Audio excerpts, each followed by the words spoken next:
It is a beautiful afternoon here on the campus of Fitchburg State University. It's a little cold, it's a little dreary, but it's still a beautiful day for football, and most importantly, it is senior day here at Elliott Field, the final home game of the season right here on FATV. I'm John Gugerty, joined as always by Alex Bogdasarian and Danny Bolek. And Alex, as we mentioned, it's the most important day of the year. It is, and talk about a senior day. I think this is one of the more instrumental class of seniors we've seen come through Fitchburg State.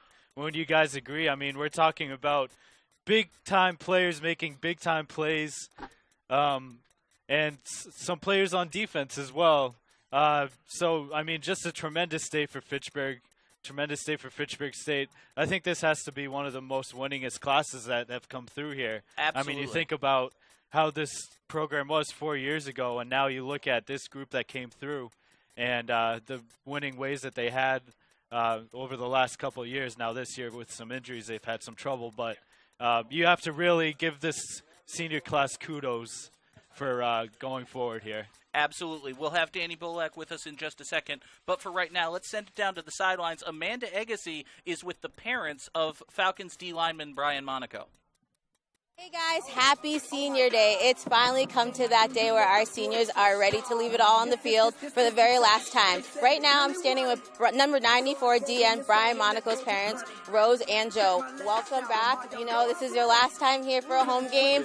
Just talk to me real quick. How has it been these past 4 years with Brian coming to every game, and what emotions are really going through your mind right now? So awesome. Proud. Yeah, It's been a great 4 years. The coach is awesome. Brian's just been doing great and having a great time. We're so proud of him. We're so proud of this school to be a part of it. The brotherhood amongst the boys and the camaraderie amongst the parents have been the most wonderful 4 years. Never missed a game, and the memories, we wish it could last forever. Been watching him for 11 years play football, and these were great so 4 years. He doesn't know what he's going to do without football. Neither are we. I know, right? We're going to miss it. So proud. Definitely. We'll definitely come up with some games, though. Do you feel some waterworks coming in a little early? They've been all morning.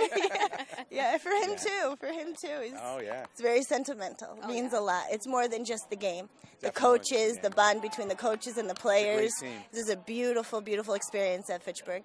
Awesome. Yeah, Thank you so much, guys. And there you have it, emotional senior parents, but you know we're ready for a really good game. Back up to you guys.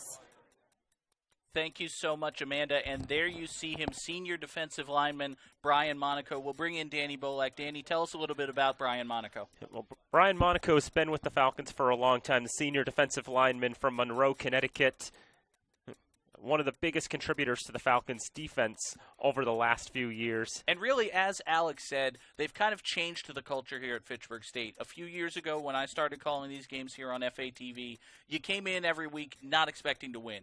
And over the past 2 or 3 years, that's really changed. And Brian Monaco and the rest of these seniors have all been a big part of that. Absolutely. I mean, in this era of Falcon football, we've been seeing more competitive contests. We've been seeing this program sort of climbing towards a peak and whatever, and we hope that peak, I mean, I don't think they've passed that peak. There's still a lot more to climb. No, absolutely. This team still has a ways to go. Obviously, as we mentioned with Alex at the top of the broadcast, bit of an injury-plagued year this year. They come in with a 3-4 record today, but over the past few years, they've had a much better record than we've seen, and for right now, at least, the future looks bright for the Falcons. Wouldn't you agree? I do agree on that. Absolutely.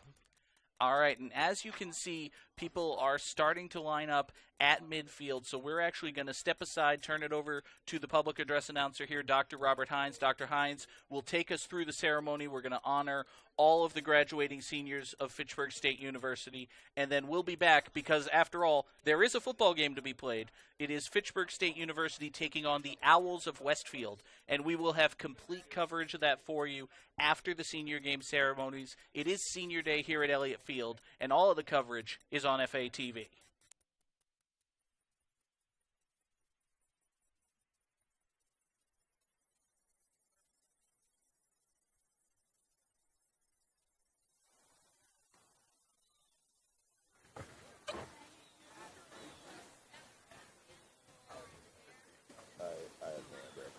Did something happen over here, I think? Yeah, nope, on that side.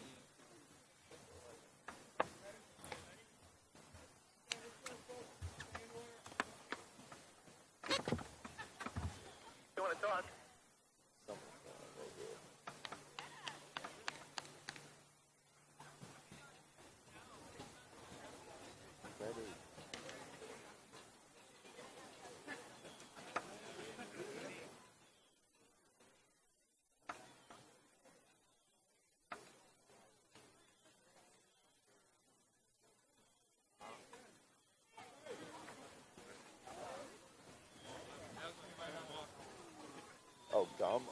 chewing gum. I didn't hear gum.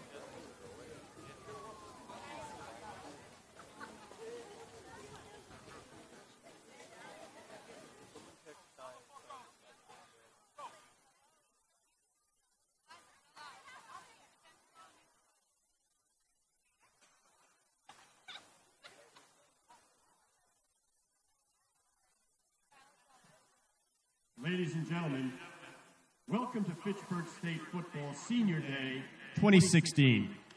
Today we have the opportunity to recognize and honor a number of outstanding student athletes whose contributions to the Falcon football program have been exceptional. Additionally, we will be recognizing senior members of the Fitchburg State cheerleading squad for their career contributions. Beginning with the senior cheerleaders, Abby LeClaire is a 4-year member of the cheerleading squad and a current captain. She was also a member of the 2014 All-Girl National Championship team. Escorted by Kyle Higgins and Olivia Ouellette, please recognize Abby LeClaire.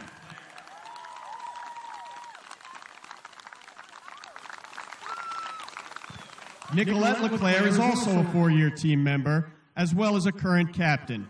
Escorted by her mother, please recognize Nicolette LeClaire.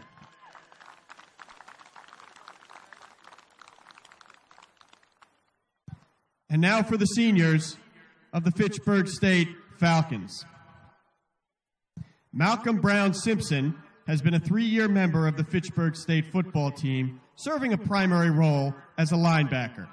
Malcolm has seen action in 27 career games, totaling 108 tackles on 67 solo stops, 41 assisted tackles, 3.5 sacks, 3 forced fumbles, 3 fumbles recovered, and 3 interceptions. This season, Malcolm has seen action in all 7 games for the Green and Gold, ranking 4th on the team with 36 stops. That's 23 solo tackles, 13 assisted, and 5.5 tackles for loss. He's had 2 forced fumbles, 1 fumble recovered, and an 85-yard interception return for touchdown in the Falcons' 34-3 win over Castleton State on September 10th. Ladies and gentlemen, accompanied by his mother, Janita Brown, and his father, Devon Simpson, number 2, Malcolm Brown Simpson.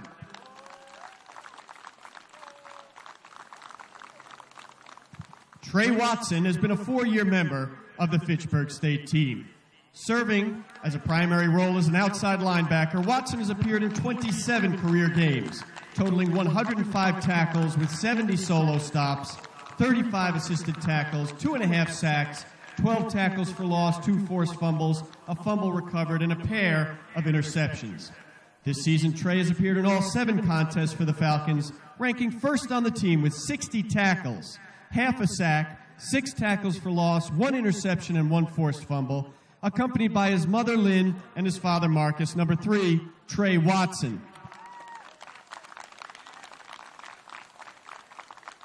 Josh Brewster has been a 3-year letter winner for the Fitchburg State football team, serving a primary role as a Falcons defensive back. Over his career, he's appeared in 13 games, totaling 20 tackles, 17 solo, 3 assisted stops, and 3 passes defended. This season, Josh has started all 7 games for Fitchburg State, posting 14 stops with 11 solo tackles, 3 assists, and a pair of passes defended. Ladies and gentlemen, accompanied by his mother, Stephanie Brewster, number 7, Joshua Brewster.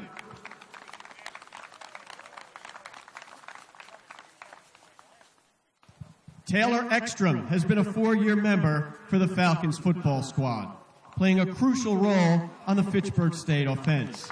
Over his career, he's appeared in 28 games, totaling 82 catches for 871 yards and 6 touchdowns.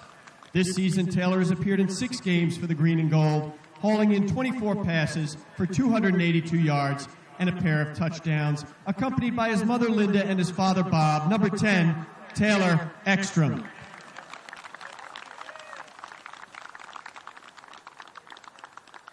Usman Sam has been a 3-year letter winner for the Fitchburg State team, serving a primary role in the Falcons' defensive secondary. Throughout his 27-game career, Usman has posted 113 tackles with 81 solo stops, 32 assisted, 1 sack, 5.5 tackles for loss, 2 forced fumbles, 2 fumbles recovered, and a pair of interceptions. This season, Sam has seen action in all 7 games for the Falcons, ranking 3rd on the team with 48 stops, 27 of them solo, 1 sack, 4 tackles for loss, 2 forced fumbles, and 2 fumbles recovered, accompanied by his mother Fulamatu and his father Berame, number 11, Usman Sam.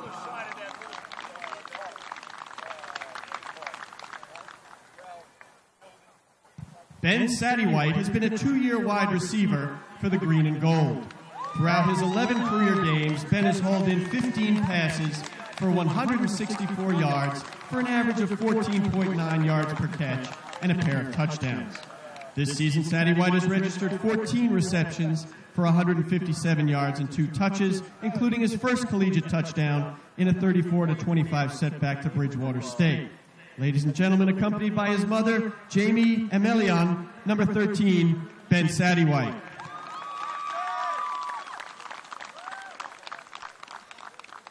Mamu Sam has been a 2-year linebacker for the Fitchburg State football program. Over his career, he has appeared in 16 career games for the Green and Gold, posting 118 tackles, 75 of them solo, 3.5 sacks, 12.5 tackles for a loss, 4 forced fumbles, and 2 fumbles recovered. This year, Sam has seen action in all 7 games for the Falcons, ranking 2nd on the team with 51 tackles, 1.5 sacks, 5.5 tackles for loss, 1 forced fumble, and a pair of fumbles recovered. Accompanied by mother Fulamatu and his father Barame, number 21, Mamu Sam.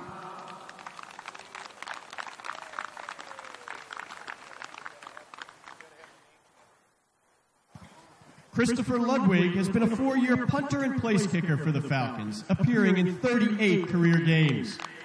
Throughout his career, Ludwig has registered 81 points on 60 of 79 PATs while connecting on 7 of 13 field goal attempts. Chris has also punted 211 times for over 7,000 yards and an average of 36.9 yards per punt. This year, Chris has appeared in all 7 games for the Falcons, totaling 13 points, as well as hitting the game-winning 21-yard field goal in Fitchburg State's 17-14 homecoming win over Western Connecticut. He's punted 52 times this season for nearly 2,000 yards and an average of 37 yards per punt, accompanied by his mother Rose and his father Larry, number 49, Christopher Ludwig.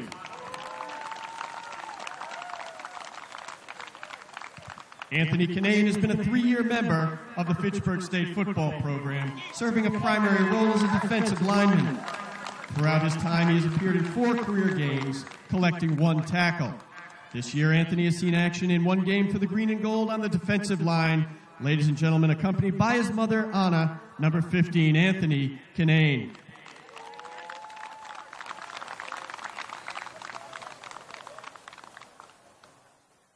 Nathan Holly has been a 3-year member of the Fitchburg State squad, serving a primary role as a linebacker. Throughout his career, Holly has seen action in 4 games, totaling 1 assisted tackle. This season, Nathan has appeared in 1 game, posting 1 assisted tackle from the linebacker position. Ladies and gentlemen, accompanied by his mother, Pac, and his father, Ken, number 56, Nathan Holly.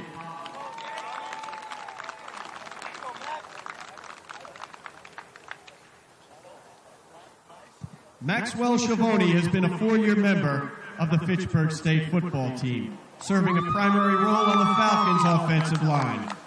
Throughout his 33-game career, Max has anchored a Fitchburg State offense that has averaged over 371 yards of total offense per game, including 246 passing yards and 126 rushing yards per contest. This year, Schiavone has appeared in all 7 games for the Green and Gold from the center position, as the Falcons have averaged nearly 300 yards of total offense per game. Ladies and gentlemen, accompanied by his mother, Lori, and his father, Frank, number 74, Max Schiavone.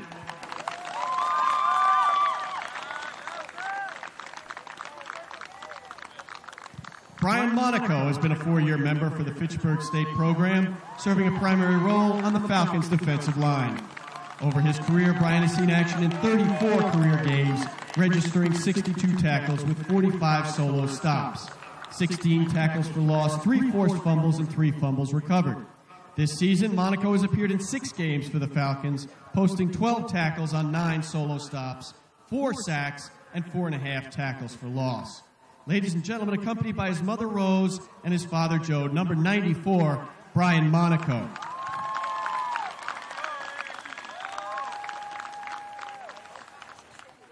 Ronaldo Camillo has been a 4-year member for the Fitchburg State football program, serving a primary role on the Falcons' defensive line. Throughout his 11 career games, Camillo has collected 2 tackles on 1 solo stop and 1 assisted.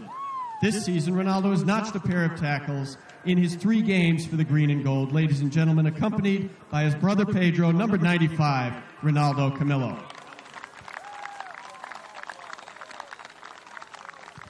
Ladies and gentlemen, please recognize with me the outstanding senior student athletes and cheerleaders of 2016 Fitchburg State football. Thank you.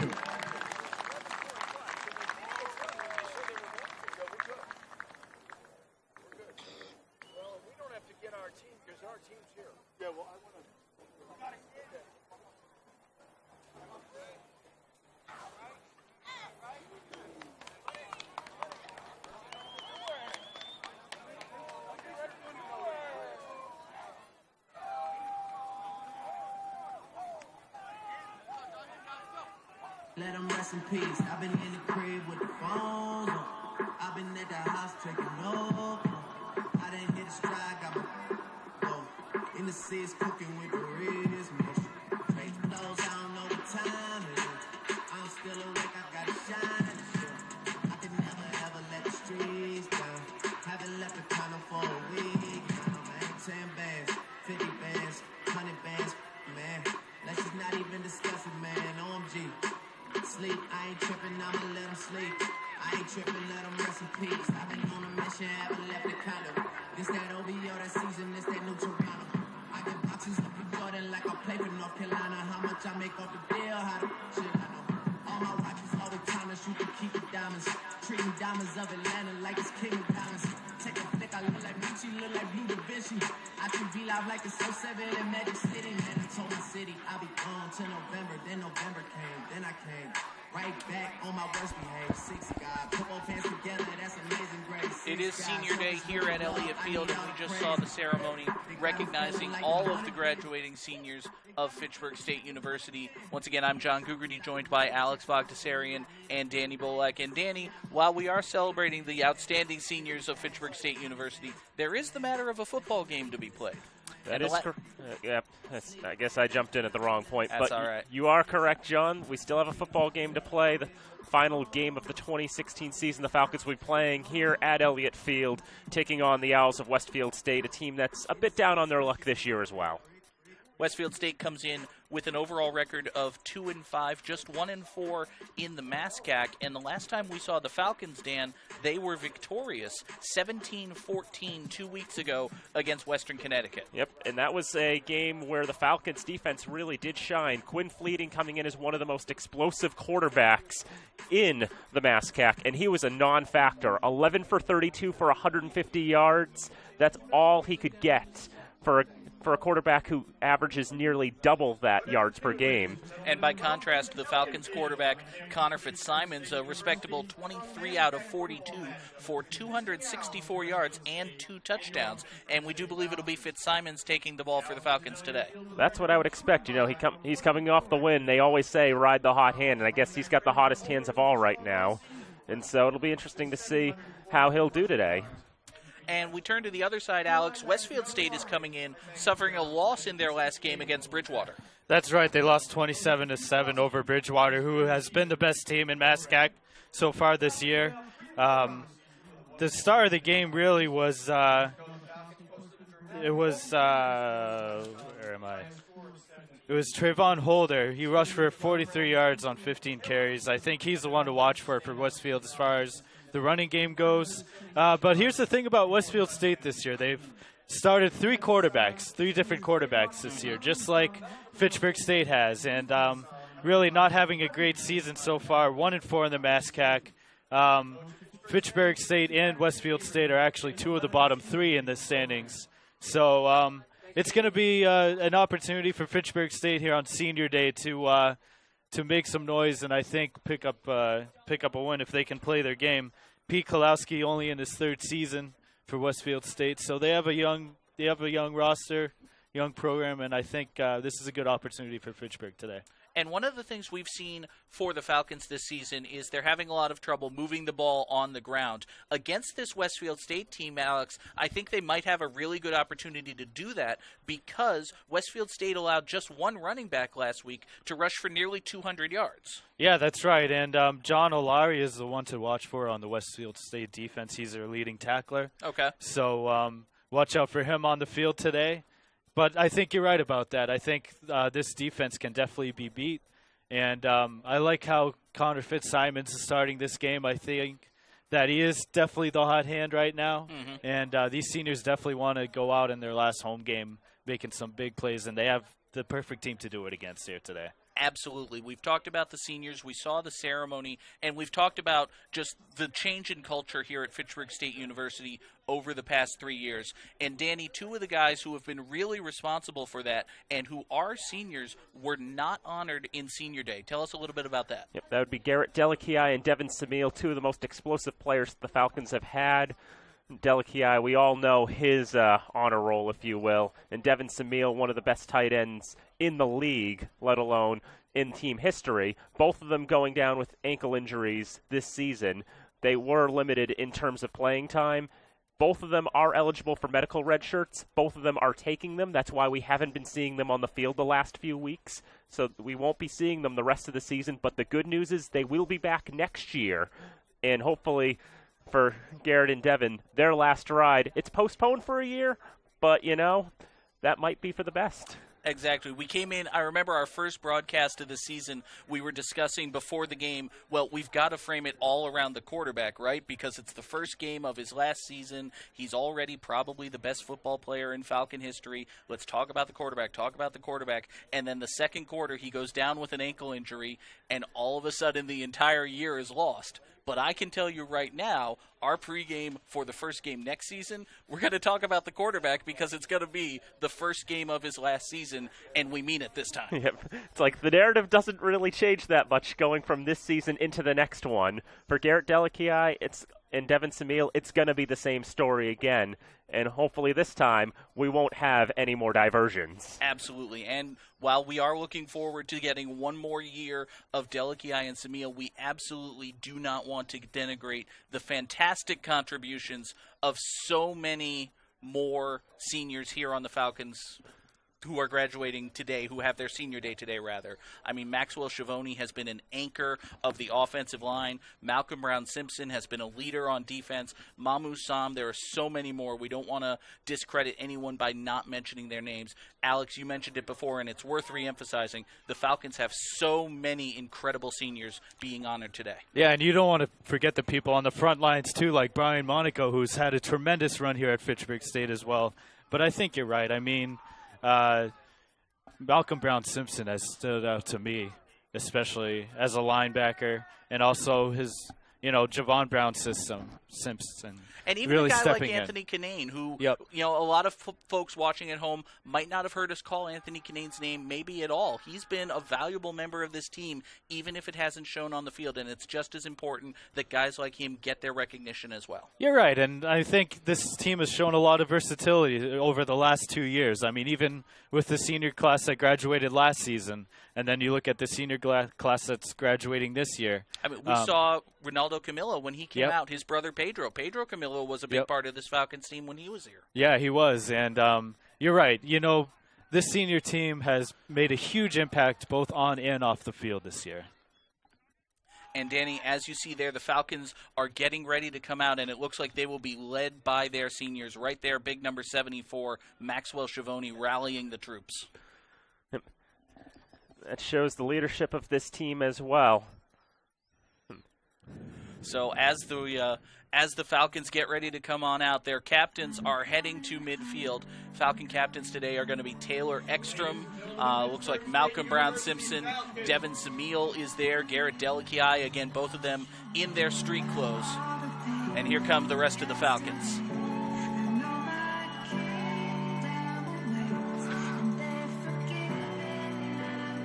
So it is senior day for the Falcons. We saw them honor nearly a dozen, in fact, more than a dozen, 13 seniors right on the front of your programs. By contrast, Alex, the Westfield State team, they only dress 2 seniors on their entire roster. That's right. They have a very, very young roster, and I think that's why they've struggled so far this year. When you have a young roster, it's hard to find chemistry. And you have a very you have a head coach that's only been in his 3rd season as well. So their head coach hasn't even seen all of the seniors' years, in a sense. So they're still trying to build up chemistry. You never know what the future is going to hold, especially in this division. But, I mean, Westfield State, they'll be just fine, I think, after this year. These guys are only going to learn and get better. Coach, they're getting better. Yep, and that's absolutely true. And now you see the captains being led onto the field. This is pretty cool.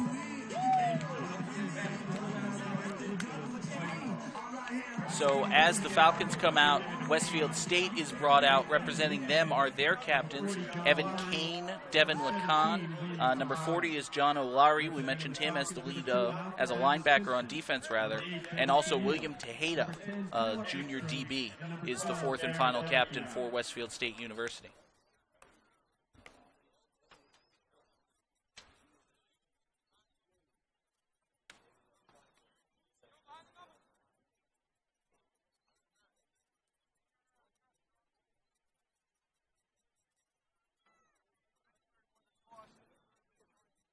So the Falcons win the toss and they defer. So Westfield State is going to probably receive the ball to start the game. And as we get ready for Senior Day festivities, we will step aside once again. We will have the playing of the national anthem, and then we'll be back for football. It is Senior Day here at Elliott Field, and it's live on FATV.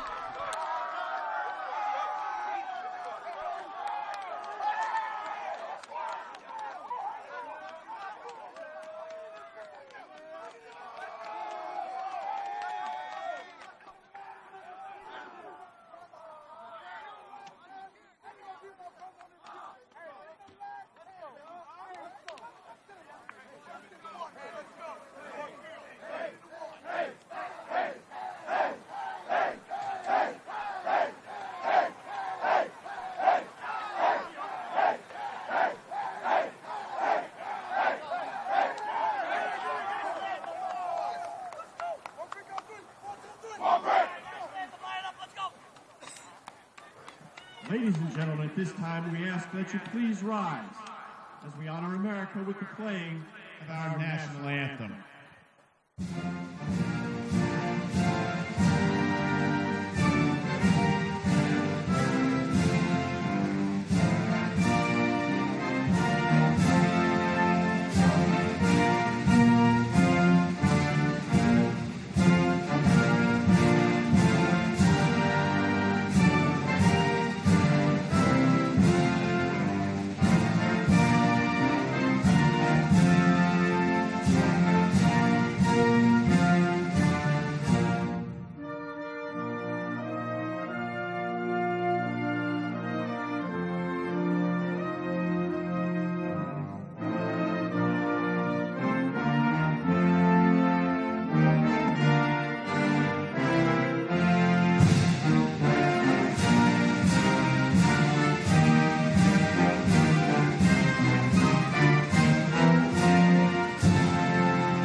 Senior Day football here at Elliott Field. John Gugerty joined by Alex Bogdasarian and Danny Bolak. And Danny, it's been a tough weekend, especially where I've been coming from, but right now it looks like a pretty good day for football. Temperature right now is 45 degrees here in Fitchburg, mostly cloudy skies. There is a chance of rain, but hopefully it will not be as bad as it was for the Maritime game a few weeks ago. No, I don't think we want anything to be as bad as that Maritime game. Yep, or for Fitchburg High School as well last Friday. Oh, God. Yep. I was talking with the guys in the truck before the game. Travis told me they had the interns digging ditches. Oh, I totally believe it. It's a monsoon out there. And then you have snow in Western Mass right now. Oh, yeah, we got like 2 inches of snow in Springfield. Yep. And 18 inches of snow up in northern New England. Oh, good. So it's too early Hello in the year in for Maine this. to Mr. Dave Svens. I hope you've shoveled out by now. And Yeah, if I you wonder how are in Dave's Maine, doing. by the way, or you know anyone out of town, they can absolutely check out all of the action live on fatv.org. Have to get that plug in there before the opening kickoff. It's very important. we'll get a lot of viewers from Maine. Absolutely. Yeah. So the Falcons won the toss and deferred. They will kick off. As you can see, they're going right to left, wearing the gold and green. Westfield State in the all-white with looks like dark blue numbers. And Christopher Ludwig, the senior, is ready to kick it away. Low spiral and kick, bounces at the 25 and actually goes into Westfield's end zone, and they're going to fall on it there for a touchback. Looked like Honestly, Dwayne Roberts wanted to run that one back, and then it just jumped away from him. Honestly, probably a break that ball bounced the way it did for Westfield State, because if they had picked that up, they would have been starting at the 5-yard line right now. Take the 20 extra yards. Just let it go. Absolutely. So Westfield State will take over 1st and 10 at their own 25-yard line. And as we speculated, they are led by freshman quarterback Justin Beck. And Danny, Justin did not have a good week last week. 5 of 21 for 54 yards. A very challenging week against the best team in the conference. Westfield goes 4 receivers. In motion to the near side comes Devin Lacan. And Beck will take the shotgun snap. No, he will not. There will be flags from a false start. 75, 5 yards, previous spot down. So false start against Westfield State, and they will start from their 20. It'll be 1st and 15. Not a good start for the Owls. Well, as we said, a very young roster, only 2 seniors on this team, right? So, I mean, you're going to have penalties like this. Beck in the shotgun. He has Ryan Wilder just behind him. And Wilder gets the carry running to the left. And he is hit immediately, brought down in the backfield. Fitchburg State actually comes up with the football. Trey Watson with the strip and the recovery. And just like that, one play, one turnover. Take a look at this one again. Yeah, you'll see Wilder up the middle. He tries to spin around, and that hit in the back. And then I think Fitchburg State just took it out of his hand. That was number 3 right there. That is 2 seniors working together. Brian Monaco with the strip, and then Trey Watson with the recovery. So on senior day, the seniors come up big for the Falcons. Getting them off to basically the best start you can imagine. Fitchburg State goes from the shotgun. Connor Fitzsimon's the quarterback. That's Flynn in motion. And it's a handoff to Javon Brown-Simpson. Cuts to the left, and he's brought down after a gain of a couple. Now, Alex, I know in the pregame you mentioned that this is a defense that Fitchburg can run on. Westfield, on average this season, has given up 212 rushing yards a game. That's a really high number. That is a very, very high number, 212 yards per game. And for comparison, Fitchburg's only given up 111 rushing yards per game. Big gap between those. See there, Mitchell Blair hobbling off the field. Blair's a junior, comes to us out of Rome, New York. Looks like he hurt his right leg, so we'll keep an eye on that, see if he can get back to the field. As he heads to the sideline, 2nd down and 8 now for the Falcons. And Fitzsimons takes the snap, handoff. Brown-Simpson's got a pretty good hole. He lunges forward, gains about 6. It'll bring up 3rd down and about 2. And we know from a couple of weeks ago, Javon Brown-Simpson wants to have a better game than he did have against Western Connecticut, where he's held 22 carries for 32 yards. Good hole there by the Falcon line. Charles Montalbano, we don't call his name very often, but he did a good job opening the hole there. Mark him back at the 12-yard line, so it's 3rd down and 3 for the Falcons. Quentin Perkins is in the backfield for Fitchburg State. And he's going to throw for Perkins in the end zone. Passes underthrown and intercepted. Picked off by the Owls. Returning it up to about the 10-yard line is number 22, James English. Take a look at this one, Alex. This is just a poorly thrown ball. It really is, and we'll see it again. Yeah, here it is. Fitzsimmons just trying to float this ball up to Perkins, and it is just poorly underthrown right into the hands of English, an easy interception. And a hanger like that, that's going to happen every single time. That ball is just dying to get picked off, and just a poor throw, unfortunately. And we saw on the replay, Alex, Fitzsimons really didn't set and throw. He was kind of falling away. Pass was entirely off the back foot, and the result was a bad underthrow and an easy interception. It was, and a young quarterback just making one read, just floats it up and gets it picked off. First down for Westfield State after the turnover. Handoff goes up the middle. That's Ryan Wilder. This time he's able to hang on to the ball, gains about 3 yards. It'll be second down and 7. So, Danny, we've seen 2 possessions for these offenses, and they've each resulted in turnovers. Guess that's tantamount to how the season's gone. I mean, for Fitzsimons, that was not a good throw, just easily telegraphed. I guess I've broken it down as much as we can. Keenan Dwyer came up with the pick on that one, by the way. The freshman from Nashua, New Hampshire. But that was about the easiest pick he'll have all year. Second down and 7 now for the Isles. Wilder gets the carry again. He plunges through the middle, gains about 4 yards. It'll be third and short for the Owls.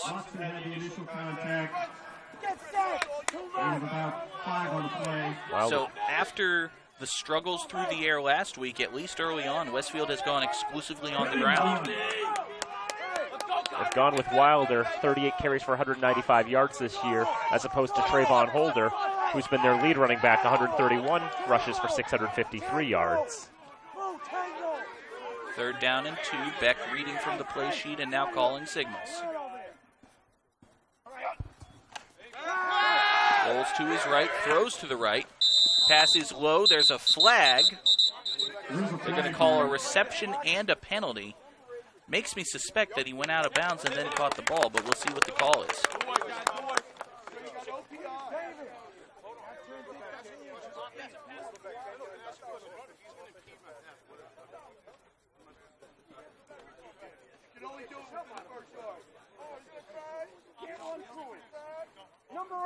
Pass interference, offense, number 8. Down. So pass interference against the Owls negates a first down. Let's take a look at it again and see if we can see where the foul occurred.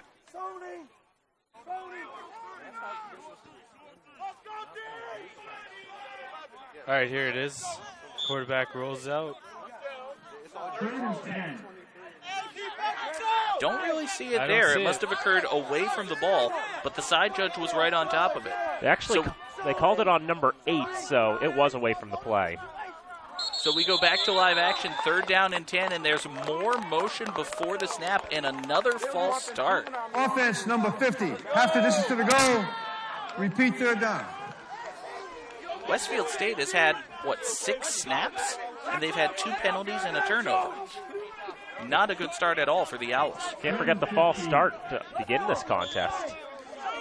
So now third down and 15 for Westfield State, and they're at their own 5-yard line.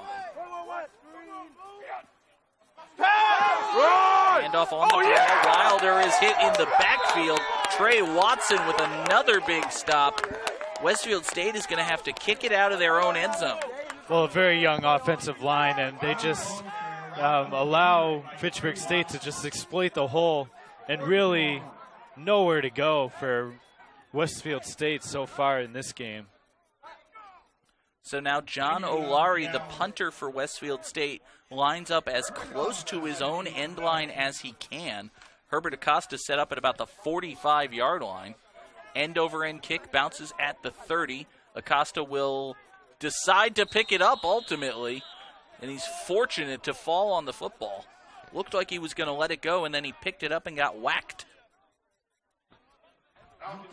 And he waited so long to pick it up, too, to the point where it wasn't really worth it anymore, since there was a tackler, 3 feet away from him at that point? Pretty much. You might as well just let the Owl down it.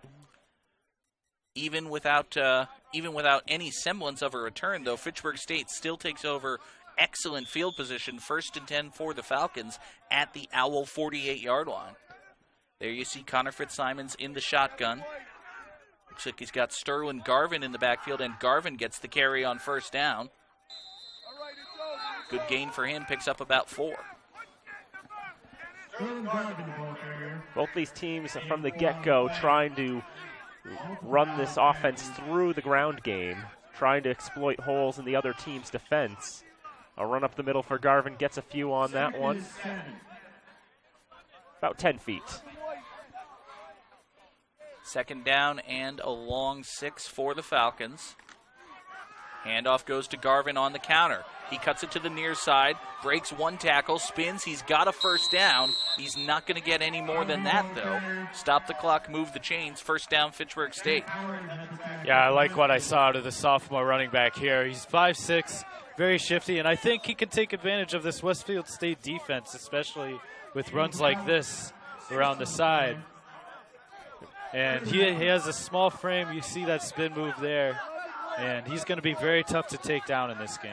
I thought Garvin had the first down, but they pushed him back, didn't give forward progress. It's third down and 1. Javon Brown-Simpson plunges forward. And this time he does pick up the first down, so now it's a Falcon first. And you see the versatility of this team. The senior comes in. Brown-Simpson picks up the 1 yard on first down. You're really looking at thunder and lightning in this game with the size of these two running backs. It's the first Fitchburg State first down.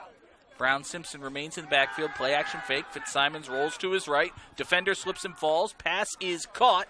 That's Connor Flynn making the reception. It's good for a gain of about 7 yards. And it looked like he had Taylor Ekstrom open on the side. I don't know, you guys can see it up here, but Fitzsimon's really looking. I think he was waiting for somebody else to get open downfield, eventually makes a completion. Good throw there, in among 3 defenders. Yep. Might be a little fortuitous with that defender falling down, but Falcons aren't going to complain about that. Absolutely not. Second down and 4, handoff goes to Garvin. He cuts it back to the near side, picks up a first down. Mark him down at the 25-yard line after about an 8-yard run.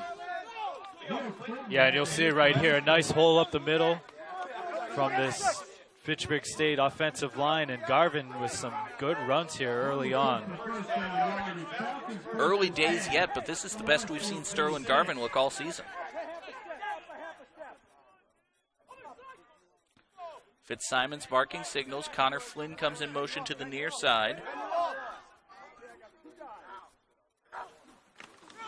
And Sterling Garvin gets the carry, running to the near side. Garvin running the ball up the middle again, but I think if we see this again, and we will, he had some room on the right, and you'll see this offensive line make a hole, and you'll see it right there. He had some space. Decides to still cut in, pick up some decent yardage, and he's running the ball very effectively so far. It's another big play John Olari's made for the Owls defense. He really is one of their best defenders. Second down and 6, Garvin gets the carry again. Bounces off a 1 tackle, can't get free from another. Gains maybe a couple yards. It'll bring up third down and about 5. Another attempt to run up the middle, and there's only so many variations of the run that you can try before it starts to get predictable. That one was sniffed out. Now we'll see what the Falcons are willing to go back through the air on third down. We've only seen 1 completed pass in this contest.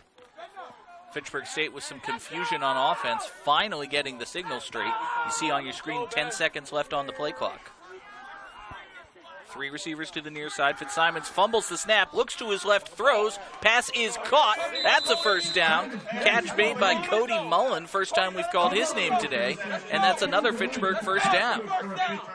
You always notice how sometimes you see like a mishandling of the ball, but that gives the time and deception to make a play happen. And Fitzsimons fumbled that snap a little bit, and as soon as he got a hold of it, he locked eyes with Cody Mullen, and when he saw Mullen was open, he just delivered a strike. Now first and 10, Fitchburg at the 14-yard line of Westfield. Play action fake, Fitzsimons rolls to his right, under pressure, throws, pass is caught. Cody Mullen again, another flag. So for now, it's a gain of a couple yards, but we will check the infraction.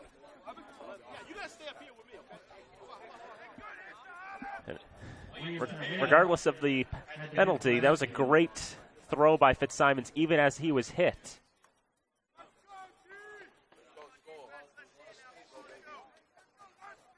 looked like the flag came in from behind Cody Mullen. There is no foul on the play. Second down. So there is no foul. Let's take a look at this again. You see Fitzsimons with the play action rolling to the right. You can see Zach Howard completely committing to deck Fitzsimons. But Fitzsimons gets it off just in time, and that was a great throw and great catch by Cody Mullen. Cody Mullen was wide open, so he was able to bring that ball in, gains 4 yards at 2nd down and 6. Now Javon Brown-Simpson to carry straight up the middle. Big hole. That's another first down for Fitchburg State. And, Alex, we are already seeing Westfield State having trouble stopping this running game. Absolutely, and I think Pat Haverty's doing a good job of exploiting that with these runs up the middle. And another great hole from this offensive line of Fitchburg State, definitely controlling the line of scrimmage. Back to live action. Brown-Simpson, the ball carrier, stays on his feet after the first hit, but then he's finally swarmed. Looks like a flock of owls on top of him. And guys, just going back to a couple plays ago on that call on the non-penalty play, Fitzsimons took a dangerous low hit, and I figured that flag was going to be for roughing the passer, but they ended up picking it up. So 2nd down and goal now for the Falcons. Ball on the 3-yard line of Westfield State. Connor Flynn comes in motion to the near side. Now another man comes in motion to the near side. That's Jesse Lastra. And we get a timeout. Play clock goes running down. I think only 5 seconds left, so decided to take it.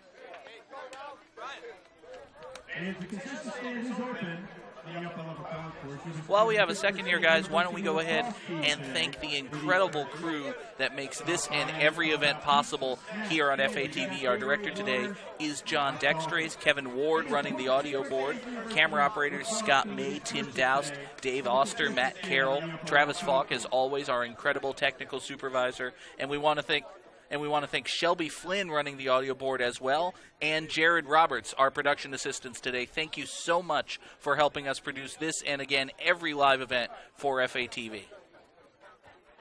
Let's give credit to that nice scoreboard, too. That's a good scoreboard. Yeah. Danny, would you have any idea who might have designed that scoreboard? I have no idea. No, Danny did it.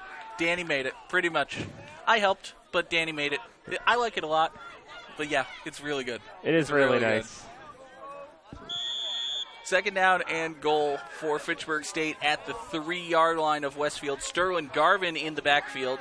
And it looks like they're running the option, actually. I thought Fitzsimons was going to look to him, and then he decided to keep it himself. And finally, he's just brought down. And all the Owls knew where to go on that running play, as Fitzsimons trying to walk it off. Yeah, Fitzsimons got wrapped up from behind. You can see him favoring his left leg. I don't know, does Fitchburg State have a healthy passer right now? Hard to say at this point. Who's their emergency quarterback? That's what I want to know. Let's see. Well, we haven't. I think James Antonelli dressed. Yeah, we haven't seen Kyle DeForge this season. There you go. So after the busted play, it's 3rd and goal from the 9. Falcons go trip receivers to the near side. Fitzsimons looks, throws a jump ball in the end zone. Ekstrom leaps, passes incomplete. Well defended by Westfield. Looks like that was Jack Buckley on the defense. We'll take a look at it again. Yeah, here it is, Fitzsimons throwing a safe ball. You always want to throw it up when you're throwing to the back of the end zone. And well covered. And it falls harmlessly incomplete in the back of the end zone.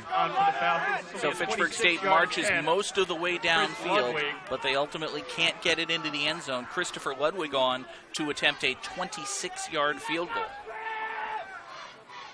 Ball spotted on the far hash mark. Good snap, good hold. Kick is blocked. Picked up by Cody Mullen, but he is not going to get the first down. So Westfield State blocks the kick, and they will take over. Neither team able to put points on the board here in the first 10 minutes of this one.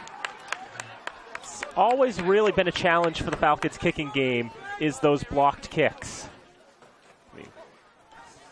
And Westfield doing well to surge through the line, knock the ball down and get it back. And, Alex, that's really got to be a heartbreaker for the Falcon offense. You had 1st and goal inside the 5, and you come away with nothing. It is, but a very sloppy possession, too. I mean, misdirection option play was a big play in this drive, and Fitchburg State gets their kick blocked. A very young team in Westfield State. They will take any confidence boost they can get. Westfield State runs with a bunch, try a swing pass to the near side. It's complete. Trayvon Holder's first touch doesn't go for much. It's actually going to lose 2 yards on that. They try to go for the swing pass to the right side. First time we see Trayvon Holder. First pass completed on the day for Justin Beck, and Holder just had nowhere to run. You saw Westfield try that bunch formation. First time we've seen that from them today. Might have telegraphed that a little too much. Fitchburg State saw it coming.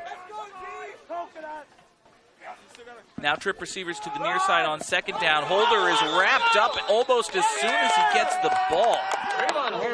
He basically took the ball and then got a big hug from Kyreek Watford, and that was the entire play. Yeah, and a very lucky early whistle for Westfield State as well, because he was being driven back on that play completely. So Westfield State catches a break. I mean, he could have been tackled at his own goal line the way that momentum was going. And Holder last week, only 43 yards on 15 carries. I know they played a very good team, but he did get shut down. Now third down and 14. Beck rolls to the left. He's under pressure. He is brought down. They're going to mark him at the 1 yard line, and then a flag comes in after the play.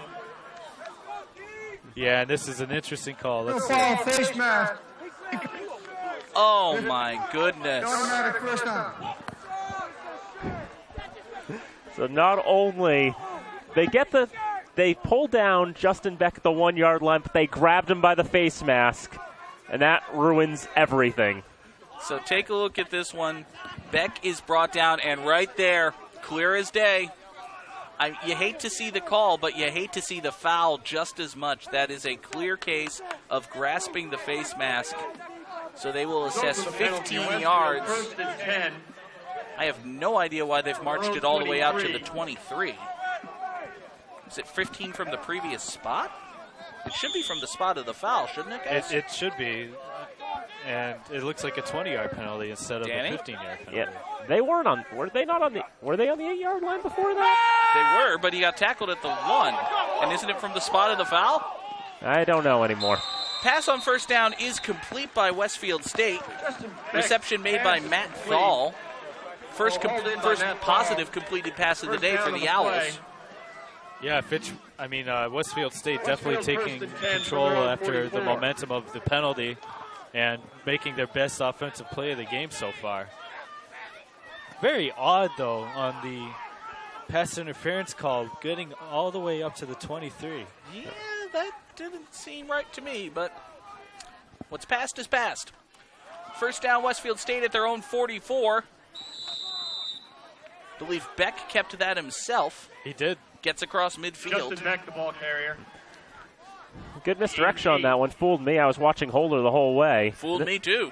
This is the Take first. a look at it again. First time we'll be seeing Westfield. That is a Westfield. great fake. That is an incredible play. And look, the whole defense Beck. bid on that, and then right up the middle, he goes right up to the logo. Well executed play action fake by Justin Beck. So third down and 3 now for Westfield. Probably one of the best fakes you'll ever see right there. Probably. Honestly. That was actually a second down carry. My apologies. And would you believe this? A penalty flag has come in. Holder was the ball carrier. Short gain of the play. There is a late flag.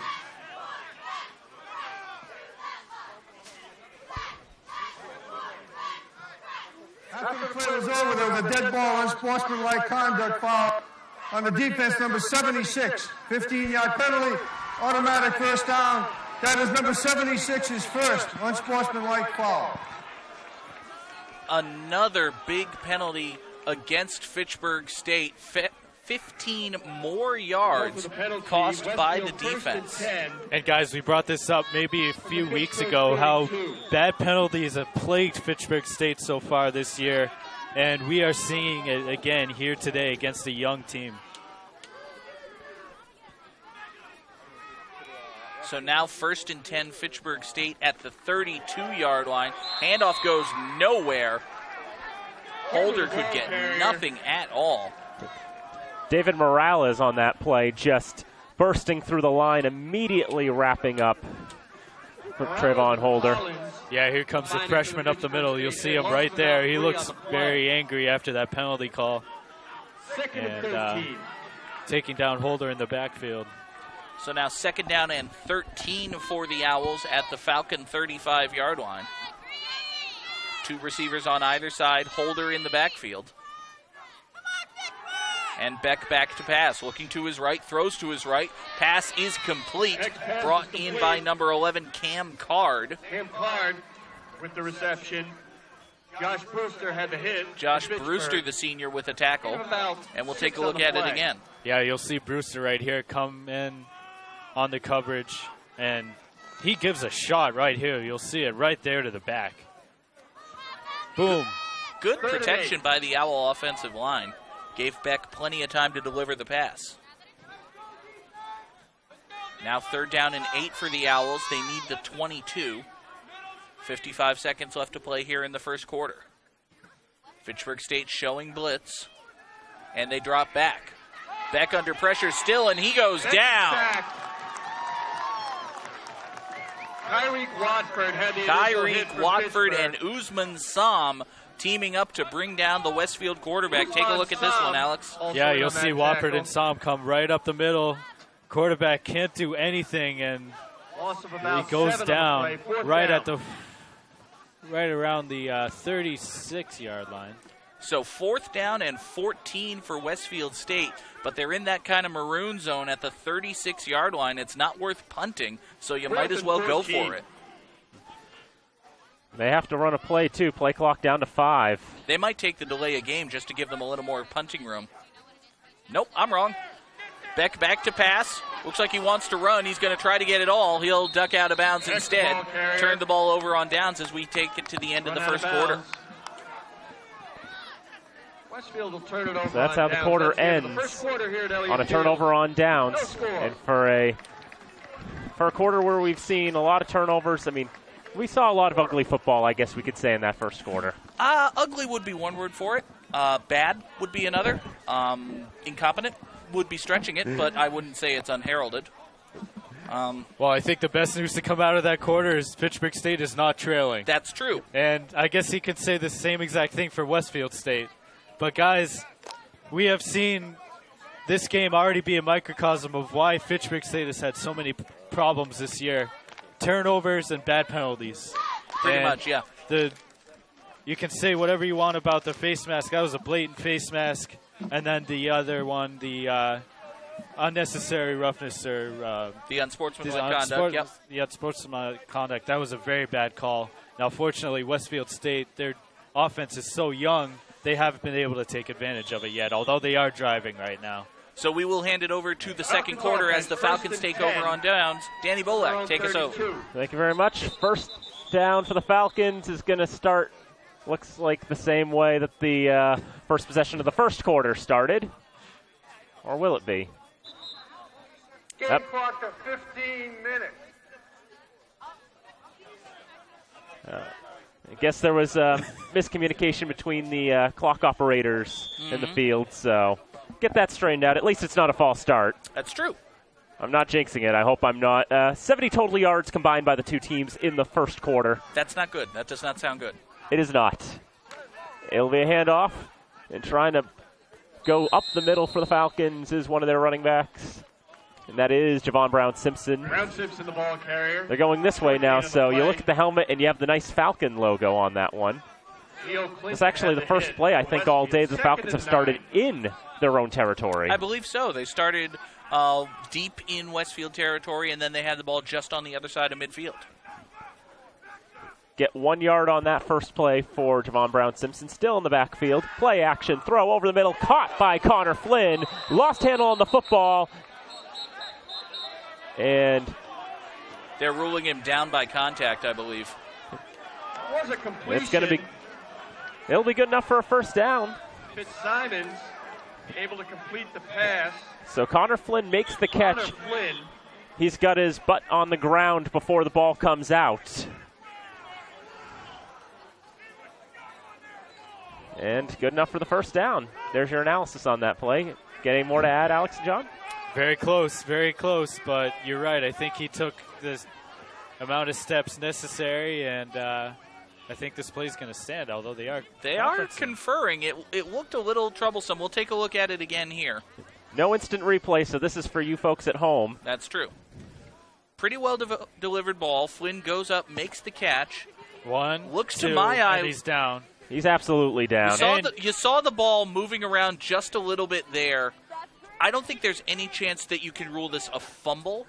They might be arguing about whether or not he had possession before he went down. It's very close, and there are no replay booths here, so Right. they have to do it on the field. But he does have his. I think when his elbow hits the ground, and you'll see it right there. Right. I believe he has possession there, and then the ball is knocked loose. It's very, very close, though. Right. And they are giving it to him. And the officials have agreed on that, so it is a catch, and then he's down by contact. Fitchburg State does get the first down. We do need replay booths here at Elliott Field. Wouldn't that be cool?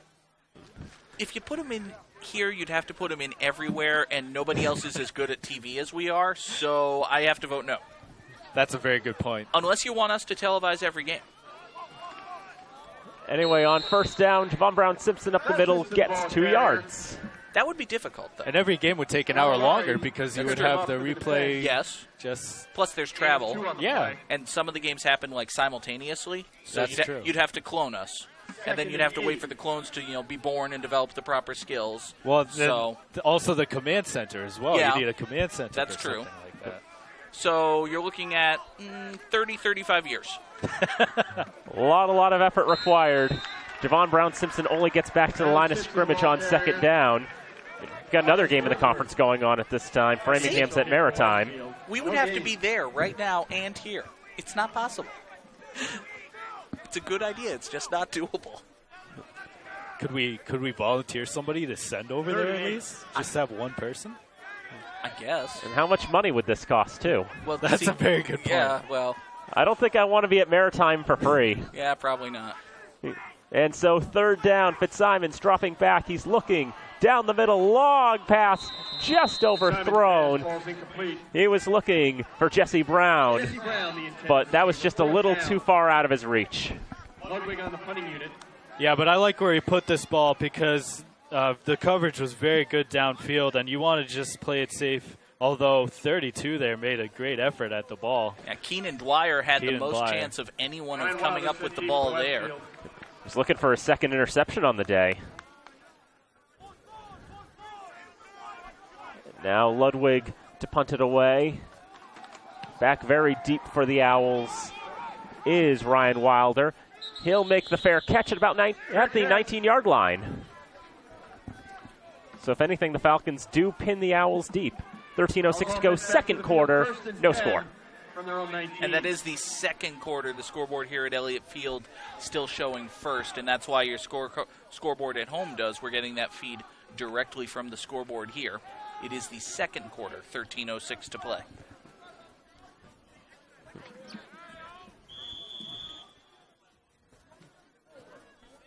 And now, thanks to our wonderful clock operators hearing us saying that. Passive aggressive. It works. They fixed it. We thank them for that.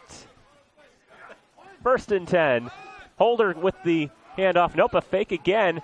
And Beck will take it himself, rolling to the left side. I thought I saw it in Holder's hands. That's why I said it. But Beck, I guess, may have taken it right back out of his hands. Let's watch this. This is the second time. And again, one of the best fakes you'll ever see, apparently, from Westfield State.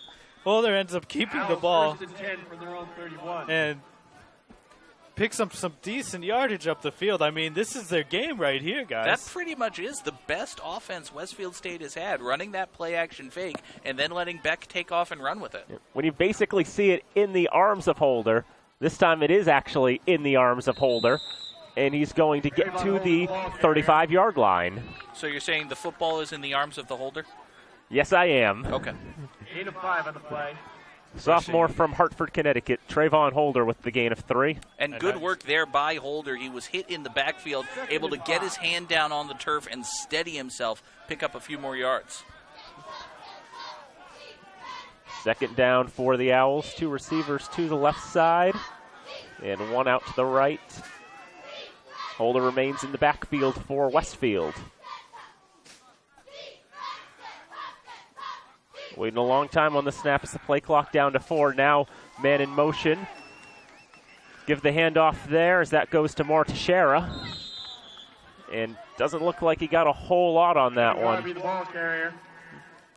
That was actually Garvey, the man who went in motion who got the carry. We'll take a look at it again here. Yes. See him come along from his wide receiver position, and then they just try the sweep. Really not much doing there. Well defended by the Falcons. Looks like the Falcons got away with a little face mask there as well.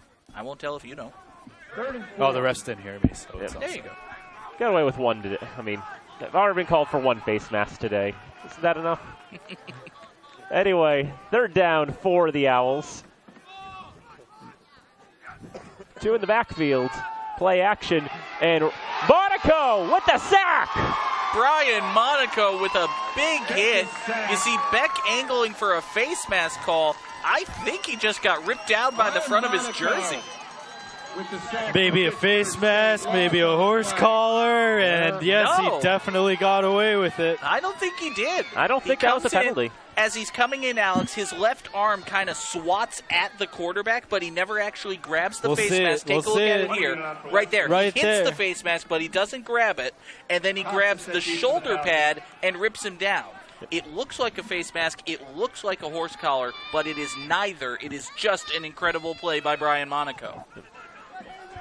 Now the punt made by Westfield, taken in around the 38-yard line by Herbert Acosta. He's going to get back into Westfield territory, down around the Owls 46 on that long punt from John Alari. And a good return by Acosta, about 20 yards of field position for Fitchburg State.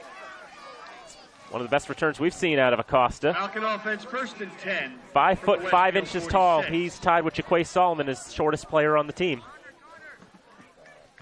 And the sun is peeking out from the clouds here in Fitchburg. Just make a nice day even nicer. 10:19 to go, 2nd quarter. Falcons with 2 receivers to the left side. Fitzsimons with a handoff to Sterling Garvin. Bounces off a defender. Keeps pushing forward. Gets to the 45-yard line. And that's as far as he gets before forward progress ends the play. Just a yard gain. Mel Bonilla, one of many Owls making the hit here. I'm sorry, Alex. Yeah, definitely a battle of the running games. And Garvin, who has had a very good first half so far, up the middle here, picking up a couple. Go ahead. That's it. I just wanted to credit Mel Bonilla. He made a big hit. That's our analysis. There you go. And now Garvin farther in the backfield, but the play action. And now that's bobbled around and intercepted. Wow!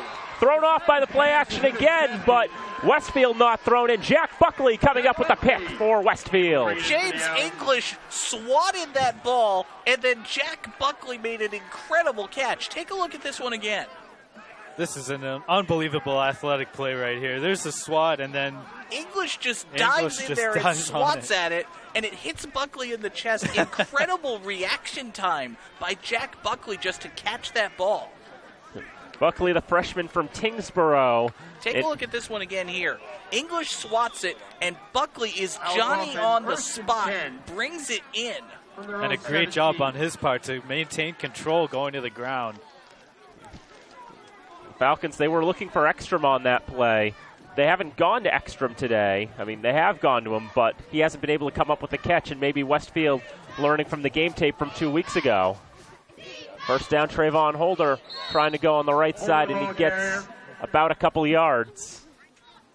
DeMar Collins in on the hit for Fitchburg. The first interception of the day by Fitzsimons was no doubt about it a bad decision and a poorly thrown ball. That was just an incredible piece of athleticism by James English and Jack Buckley.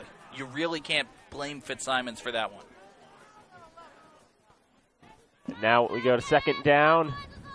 Still no score. And now that time, so that time you see Justin Buck. He does that sort of pull it out of Holder's hands. He makes the throw that time, but he throws it into the turf. Looked like he was looking for Thal, but Buck was being brought down from behind. Beck, rather, excuse me. 3rd and 5. That's actually the first incompletion for Justin Beck today. Was 3 for 3 for 24 yards before that. The passing game's been better for Westfield than the running game, which has accrued about a net of 3 yards. And on third down, 4 receivers set for the Owls. Beck's looking to his right. He'll throw to his right, and it'll be complete to his right. Cam Card coming up with his second catch of the day. Gain of 7 on the play. And a first down. Take a look at this one again. You see pretty good protection by the Owl line. Beck steps up and delivers a well-thrown ball. Just that quick little button hook. They run it exactly to the sticks, back up 1 more yard, get the first down. On first down for the Owls, Holder is going to have it running to the right side. Looks like he finds a hole on the right sideline. How far does he get before he gets pushed out of bounds? About 3 yards. And now, Alex, you're seeing the Falcon defense give a little bit more respect to Justin Beck in the running game. They've been burned by that play action a couple of times, and now they're sitting back a little bit more. If you're a Westfield State fan, you've got to hope this opens up the more conventional running game. Yeah, I think you have to be very optimistic about Westfield State's offense, the way that it's functioned so far. They really are fooling Fitchburg State. And on this down, a run up the middle by Holder.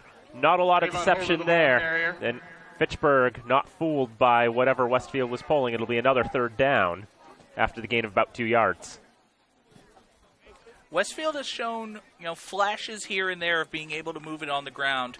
As you mentioned, Danny, Beck has had a good day through the air, but for the most part, they just have not threatened. They have not been able to put together a consistent drive, and now they face another third down. But before that, we'll have whistles. Looks like a timeout indicated, and that's by Fitchburg. Timeout, Fitchburg. Fitchburg takes their second timeout. 7:59 to go, second quarter. Still no score between the Falcons and the Owls. And, John, do you want to thank our underwriters? I was just reaching for the underwriters, actually. FATV's remote productions are underwritten by Workers Credit Union, Unitil, Vector 5, Minuteman Press, the Fitchburg Sentinel and Enterprise, Fitchburg State University, Acme Carpet One, Hub International, Mart, and Rollstone Bank and Trust. We thank them along with everyone else who helps make FATV's productions possible. And if you or your business would like to be perhaps be interested in becoming an underwriter of Fitchburg Access Television, just go to fatv.org. You'll find all the information there. So here's a breakdown of the stats right now. For the quarterbacks, Justin Beck is 4 for 5 for 32 yards. Connor Fitzsimons 4 for 8 for 31 and has been picked twice. Sterling Garvin, Javon Brown-Simpson have combined for 35 yards on 14 carries. And the 4 running backs for the Owls have combined for 18 yards. Owls 35. On almost as many carries. If I may sum up both offenses in one word each. Fitchburg State, bad. Westfield State, worse. Is that about right? That's about right now. Okay. But what does it say for the defenses? That's true. They must be the opposite of bad and worse then. That's right. 3rd and 5. Westfield on their own 35-yard line. Play clock down to 5. They're going to run it down as much as they can. Right? Now, Beck will go. And it's intercepted! DeMar Collins hits it off for the Falcons. That play was doomed from the start.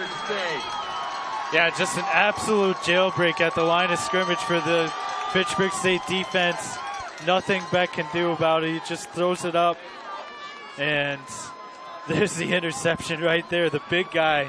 You don't often say this about a defensive tackle, but DeMar Collins jumped the route and picked that ball off. He was waiting till Justin Beck was waiting till the play clock ran down to 1 before he went, trying to wait the Falcons out. It did not work. They actually jumped offside. If Westfield State could have capitalized, they would have had a first down, but they did not. And now on first down, Javon Brown-Simpson wrapped up by many Owls. On first and goal, had to hit for Westfield. It's a negligible gain.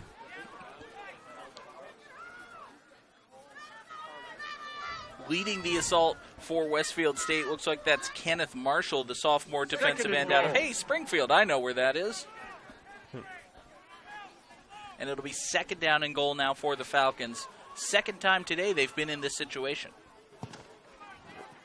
And the question is, we've been seeing the running game struggle deep in the red zone, not just this game, but this season. But now Brown Simpson tries to make the spin move, but John Alari not falling for it. Able to knock him for a loss. And it's a loss of a few. So on first and second and goal, Fitchburg State has gone to ground, and they have been brought down each time, now facing third and goal from about the 12-yard line of Westfield State. Now, would it seem like it's telegraphing it too much if you're going to pass on this down? Oh, you have to throw. But you have to. And it's going to be a throw, left side. And coming up with it for a touchdown is Jesse Brown. That is an incredible catch by Jesse Brown. It was well defended every step of the way, but Brown using every inch of his 6'3" frame. Take a look at this one, Alex. A great throw right here to the back of the end zone, right where Brown can get it, and a great catch. Had just ball enough going room. to the ground. If this was the NFL, that would be challenged, but that's a this catch. is not the NFL. And Fitchburg State has 6 points on the board. Ludwig to try to attempt the extra point. Jesse Laster with the hold. They try to block it. I think they got fingertips on it, and it's no good. Wide to the left. We saw a field goal blocked earlier, and now an extra point might have been deflected. Let's take a look at this one again. A slow developing kick, and there you see it up the middle. Fingertips on the ball, and that one goes wide. James English might have gotten a tip on it. You saw him coming in around the end.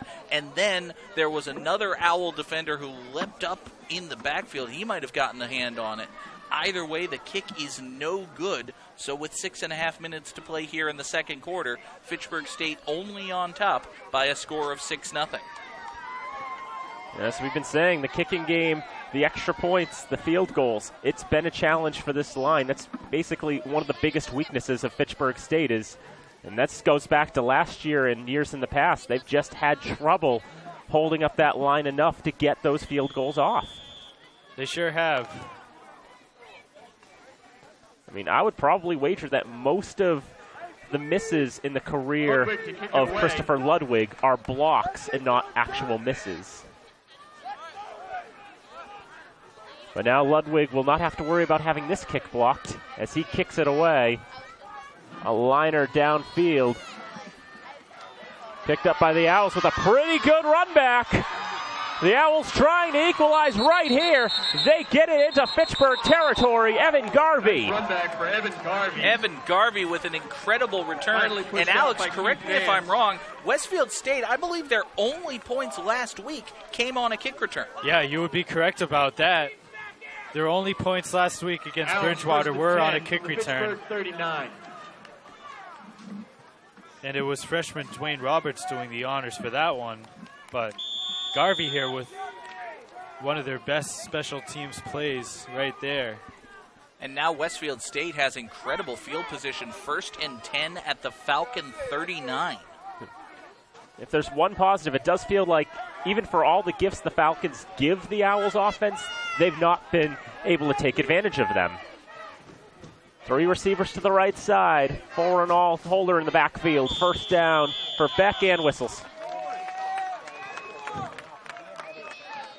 Delay of game, offense, number 9, 5-yard penalty. So what excuse do you have for being called for a delay of game on first down? On your first play of the drive.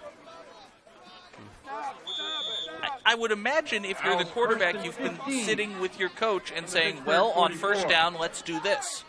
And you've had like 15 minutes to talk about, well, on first down, let's do this. And now they have 15 yards to gain on first down, just going for the air ball, well downfield, incomplete, looking for Tyler Bevan.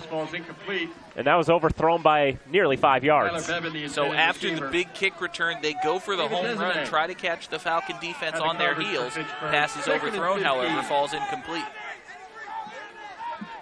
You can see how Westfield State has struggled. I mean, they really have a lot of trouble passing. And as Dan said, you know, they have not been able to take advantage of any of the turnovers that Fitchburg State has handed to them. And now it'll be 2nd and 15. Same set as the last play. This time it's a handoff, and shaking the tackle of Watson is Holder, and he's going to get to the original marker, about 5-yard gain. Trayvon Holder just bouncing and dancing around. The sophomore running back picking up about 5. Yeah, here it is again. Almost fumbled the snap, almost fumbled the handoff there, and able to take it up the middle. 3rd and 10. But again, these plays aren't going to help Westfield State at all. They really need to get something going in the passing game, especially here on 3rd and long. It would be a good place to start. It feels like the passing game's been their strongest aspect, and Beck now rolling to his right. Does he know what he wants to do? He does. He makes the throw, and Bevan's going to come up with that one. Next pass is complete. Nice sliding catch made by Bevan. It was a well-delivered ball. Beck was rolling to his right, threw back across his body. You usually don't want to do that, but he was able to deliver a strike and pick up the first down, and we'll see it again. Yeah, you'll see the young quarterback making that throw right here and rolling out, making a nice play here under the pressure that he was under, and getting the first down on 3rd down and 11. And now they fumble the handoff there. And that'll be a loss of a few yards, and a flag coming in at the very end. I think the first Falcon jumping on him was okay. But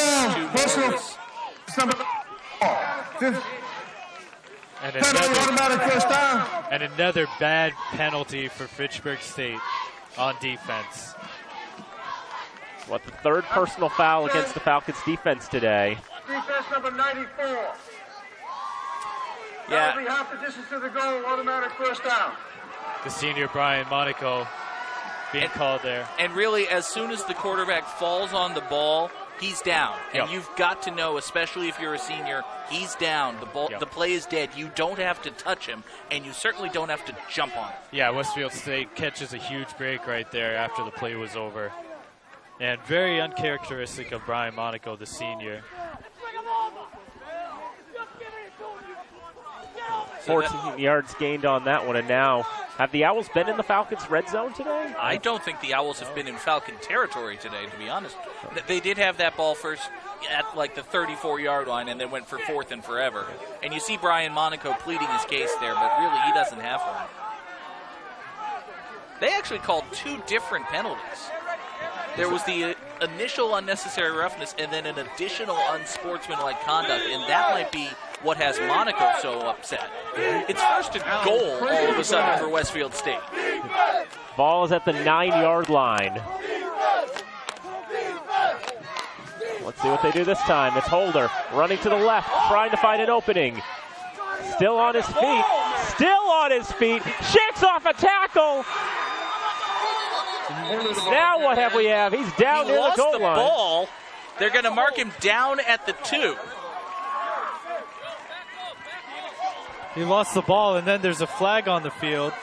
Westfield State apparently gets the ball back. They keep the ball, but they're called for holding. A lot going on. 6 different things here. There's a fumble, there's a penalty, there's an injury. David Morales, I believe, number 90. There we see Morales. He's down on the sideline. Have a little respect. How do you sum up this play? Trayvon Holder broke 1 million tackles, and then all hell broke loose. That's a good way of summing it up. You asked. And you delivered. 1st and goal. So it all results in 1st and goal from the 17. Okay. Yep, that's where we are right now. 2 receivers to the right side. 1 to the left for Westfield. With 1 in motion. And now Beck scrambling under pressure. Throws it to nobody in particular. He did not get that to the line of scrimmage. There was nobody there. He didn't roll out first. You see that you hear the Falcon sideline screaming, "Throw the flag."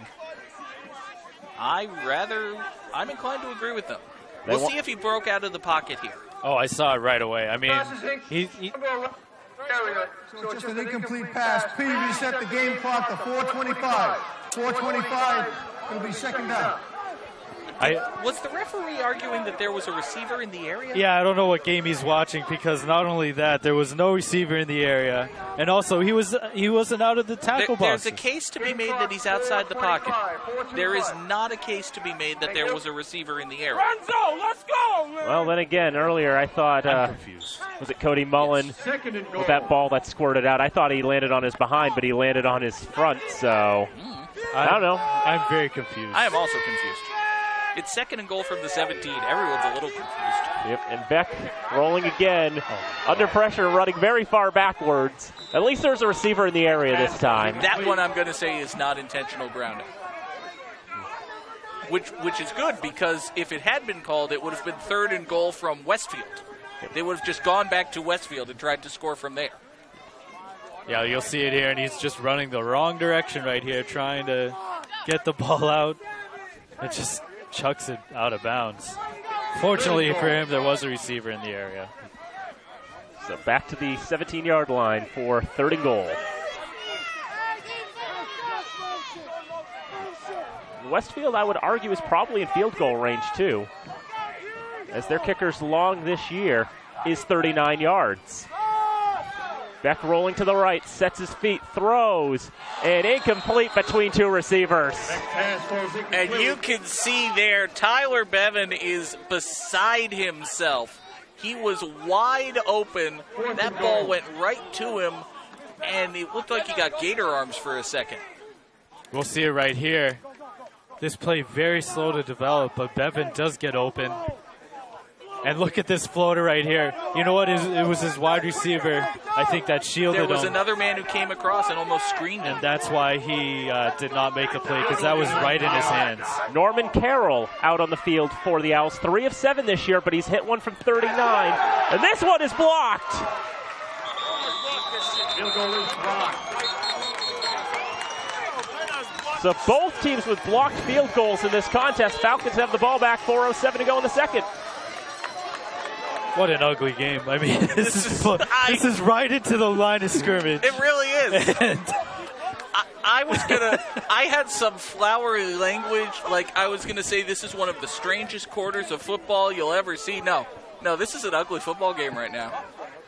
Listen, I've watched a lot of football since I was little. I think I know the game. Yeah. But this is confusing the hell out of me right now. It really is. 1st and 10 for the Falcons.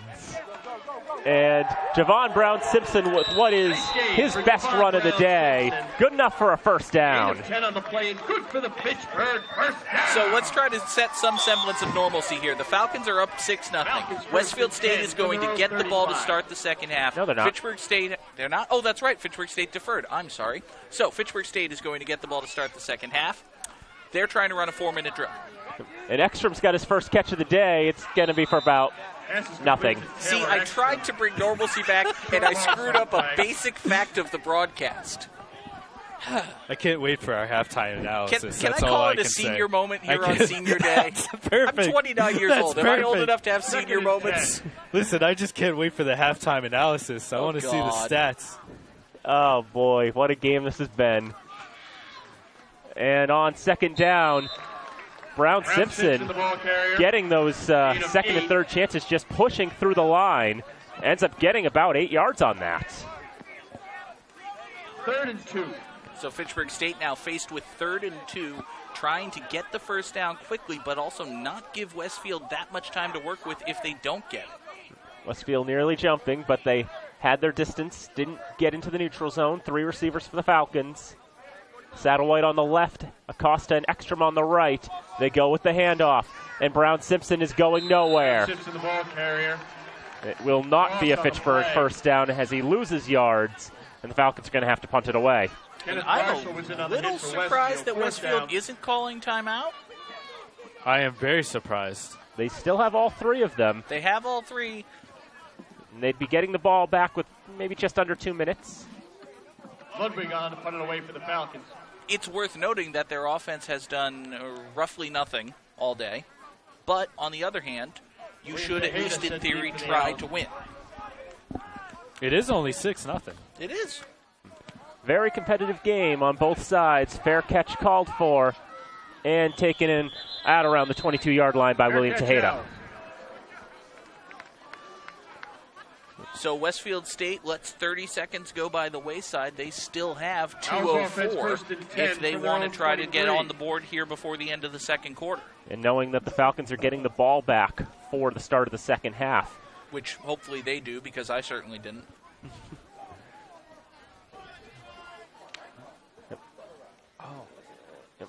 So, that guys, is a beautiful piece of machinery there. It's a wonderful hammer. One brick at a time. One brick. And that's that. I'm sure Danny knows the story of the hammer. I hope he does, because I'm asking him. Danny, what's the deal with the hammer? One brick at a time. Okay. That's what I'm going with. Sure. It makes sense. First down, low snap. Beck picks it up, throws it downfield. Long throw, nearly intercepted. Next pass is incomplete. Right through the arms of Greg Donahue. Dwayne Roberts, the intended receiver. Just looking for Dwayne Roberts. Donahue, You'll see right here, this pass intended for Dane Roberts, and Donahue has it go right through his hands, it looks like. You'll see it right there. Should have had it.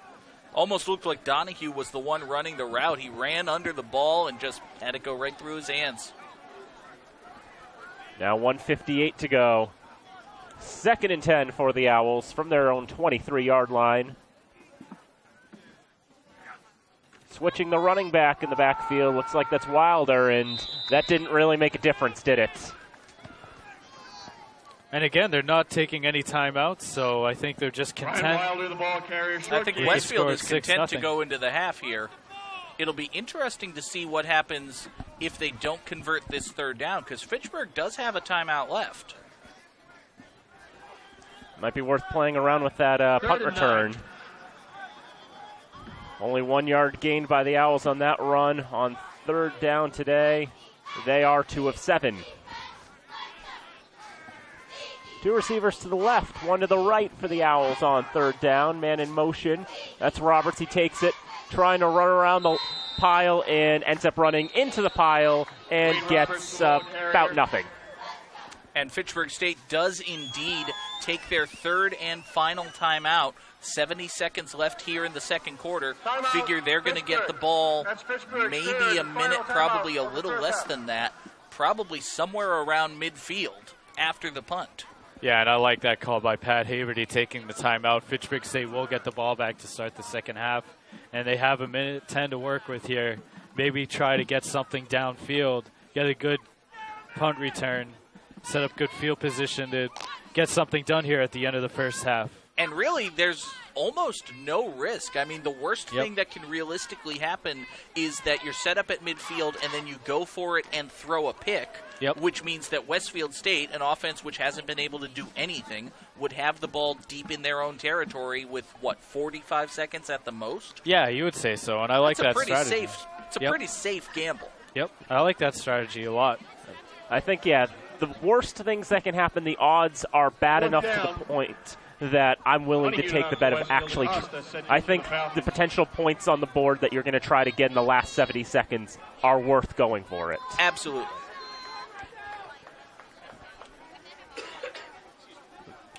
And so we see Alari back to punt it away for the Owls again. And he blasts this one downfield. Acosta takes it at his own 38. Now try to run to the right side, gain some space, gain some distance. Nice cutback runs, and he's going to have it inside the Owl 40-yard line. And another point in going for it, or rather calling the timeout, giving yourself as much time as possible. You know that the ball is going to be in the hands of Herbert Acosta. He has been a difference maker on special teams today. Second big run back on a punt. You can see Alari's got a big boot, but he does put a lot of hang time on it, and that gives enough time. Long distance, long hang time, enough time for Acosta to get some space to run it back. And that plays a big role. On first down, a throw through a pile of players, incomplete. Simon's pass ball is incomplete. I know Fitzsimons was looking for a Falcon on that, but there was an entire parliament of Owls there that he just threw the ball into. That's my word of the day, a parliament of Owls. You see Ludwig warming up on the sideline. on second down. Ball in between the 37 and 38. Two receivers to the left for Fitchburg, and Fitzsimons is looking out there. He slings it to the center of the field, and Jesse Lastra has the catch. And they're going to have to rush to the line right now because, well, the clock will stop on the first down, but it will get going again pretty soon. 45 seconds to go, but a very nice gain there. And Fitzsimons will clock it. 41 seconds on the clock, and second down. That's an from the 19. incredible catch by Jesse Lastra. I don't know if we have a shot of it again, but Lastra brought the ball in at his midsection and then fumbled it a little bit, had to catch it low, and then sustained through 3 hits. We'll take a look at it again here. So Fitzsimons steps back, delivers a well-thrown ball over the middle, and right there, Lastra has it low, and he's being hit. He's trying to maintain possession while 3 or 4 Owls are stripping the ball away from him. A great job there by Jesse Lastra. Now on second down, going deep for the end zone, leaping up, making the catch. It's Herbert Acosta. Touchdown. Herbert Acosta, the shortest man on the Falcons, shows that he's got ups. An incredible leaping catch for the touchdown. And here it is. Here's the throw by Fitzsimons to the corner of the end zone again. Going, and what a leaping grab that is by Acosta. 12-0 Falcons. Now let's see. They're going for 2. And they will go for 2. James English has 7 inches on Herbert Acosta, and Herbert Acosta outjumped him. And that was a well-placed pass there by Fitzsimons to where Herbert Acosta could get it. A throw to the left side, and unable to come up with that was Acosta. That was just out of his reach. Just a little overthrown. It was a well-designed play. Acosta was open. We'll take a look at it again. Yeah, just a little slant route right here, and if that ball was a little more inside, he would have had the 2 easily. Acosta running the in and out. The defender bit hard on the in. The other guy went to cover the man running the fade. Acosta was wide open. Fitzsimons just couldn't deliver that ball, but we do want to point out it was a well-thrown touchdown by the freshman quarterback, Connor Fitzsimons. Yeah, really, one of his best throws of the entire day, and this lead doubles now to 12-0. You know, this first half has been interesting to say the least, but Fitchburg State does feel like they are in firm control just based on how Westfield State has not been able to do anything on offense. And I, for one, am glad to see that for once advocating an aggressive strategy actually worked out. Because I was all gung-ho about, call timeout, get the ball back, maybe you'll score. They actually scored. Yeah, that worked out perfectly for Fitchburg State strategy-wise. It worked out, and there's Connor Fitzsimons. He's had his downs, he's had his ups, he's on his ups right now. 8 for 14 for 81 yards, 2 touchdowns. The Falcons up 12-0. Did you just say Connor Fitzsimons was on ups? No, I not like that. That's not what I wanted to say. He's had his downs and his ups. I know. But regardless, Dwayne Roberts ran that back to the 25-yard line. I'm sorry. And so Westfield State, with 28 seconds left, will probably take a knee and call it a half. I would imagine so. Probably. They haven't exactly been able to move the ball on offense to begin with. I don't think they're going to try to start now. 32 plays for 68 yards. Alex, is that good? I don't think that's good. I don't think that's good. No. Averaging 2.1 yards per play? Yeah, I'm leaning on the side of not good. Not good. 25. Okay. But I'm leaning on the side of excellent for Falcons defense. That's true. Not going to take the knee. They're going to go with a run with Wilder instead. He'll go into the pile, and that'll probably do it for the half. Falcons can't call timeout. Don't see why they'd want to anyway. They're not seriously going to run another play, are they? I don't think so. I think they're just standing around waiting for the clock to run down. That's all you really can do here. It's been a rough half for Westfield, but now they'll have about 20 minutes to talk about it. That's true. We will go to the locker rooms. Fitchburg State with a 12-0 lead at halftime. And real quick, guys, before we take our break, Danny, what do you think has been the story of this one? The Falcons' defense stepping up, holding Westfield to 68 yards of total offense, but also those 2 touchdown passes from Connor Fitzsimons. And Alex, if you're a fan of Westfield State, how do you salvage this game? What do you have to do in the second half? Well, I mean, their one silver lining of the first half was their passing game. They were able to get wide receivers open, and I think you really need to get the ball downfield more and more. But this is a very, very young offense. It's going to be difficult. All right, it is senior day here at Elliott Field. We invite everyone in Fitchburg to come on down for the second half if you can. But if you can't, we'll be back for the third quarter. It is senior day action live here on FATV.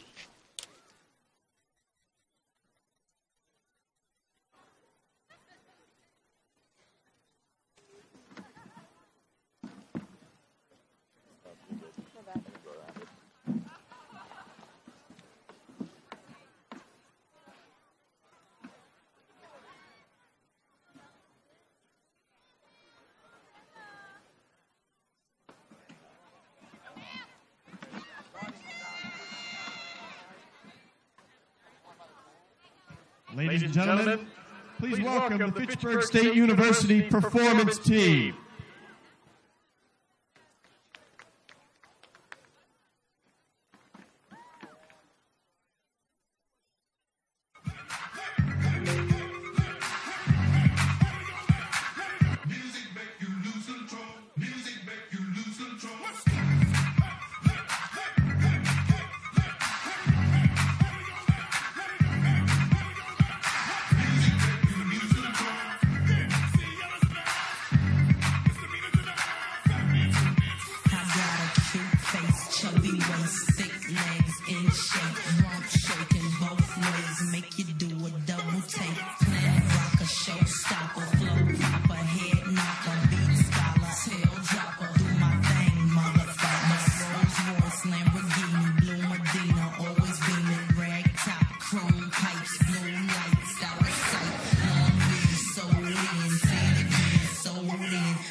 The Fitchburg State Performance Team. Senior day football here at Elliott Field continues. I'm John Gugerty, joined by Alex Bogdasarian and Danny Bolek. And Danny, the Falcons lead this one 12-0, mostly on the strength of their defense. Absolutely. In the end, 68 yards on 33 plays conceded by the Falcons defense in the first half, and those are good numbers. On the other hand, Westfield really struggling as they have been this season on offense. Meanwhile, Alex, we look at the Falcons side of the football. 2 passing touchdowns today for freshman quarterback Connor Fitzsimons. Yeah, and you look at the throws that he's made on those touchdowns as well. He's made some very, very good passes in this game. The one to the corner of the end zone, especially for the second score that they had right in front of us here.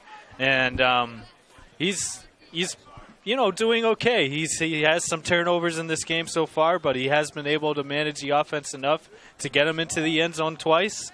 And Fitchburg State, they're firmly in control of this game, even though it's only 12-0 in my opinion. And I actually was able to see Westfield State's coach give them a little speech at halftime. He was definitely not happy with their performance. A lot of standing around, not a lot of heart being shown, according to him. Look for Westfield State to be very inspired here for the first few minutes here of the third quarter, trying to salvage this game. Westfield State trying to salvage the game. Fitchburg State looking to wrap up senior day with a victory. There was a brief shower during halftime, but that looks to have passed. Let's turn it over to Danny with the play-by-play. Thank you very much. Norman Carroll kicking off for the Owls to start the second half, and Quinton Perkins on the return, cutting through some tacklers, moving out to his left side. He's still going at the 40, now across midfield. He's still going. Quinton Perkins keeps it running to the 15, down at the 10. Quinton Perkins. What a run back. Quinton Perkins, the former standout Red Raider for Fitchburg High School. We've been waiting for him to break out this season. Saw him in the backfield earlier, but this is really his biggest play as a Falcon. Take a look at this one again, Alex. Yeah, Perkins, and you see the seam right here that opens up for him. And when he cuts to this outside, you'll see it right here. After this tackle, he just has all the speed to get to the sideline, get down the field. He has two blockers in front of him, and he just uses his legs inside the 20, down to the 10.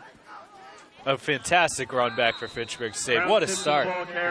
A great start for the Falcons, in great position to start first and goal. And it's a run up the middle by Javon Brown-Simpson. Didn't get a whole lot on that one.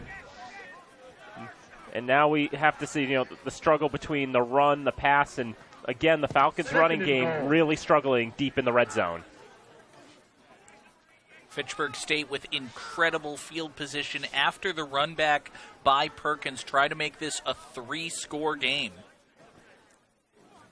On second down.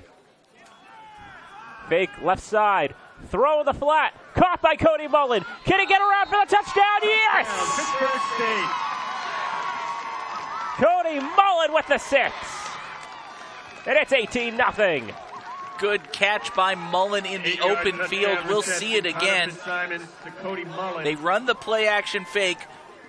Westfield bites on it. Fitzsimons delivers the pass, and now Mullen's got 3 Owls. He jukes out of all of them and then plunges forward. Touchdown, Falcons.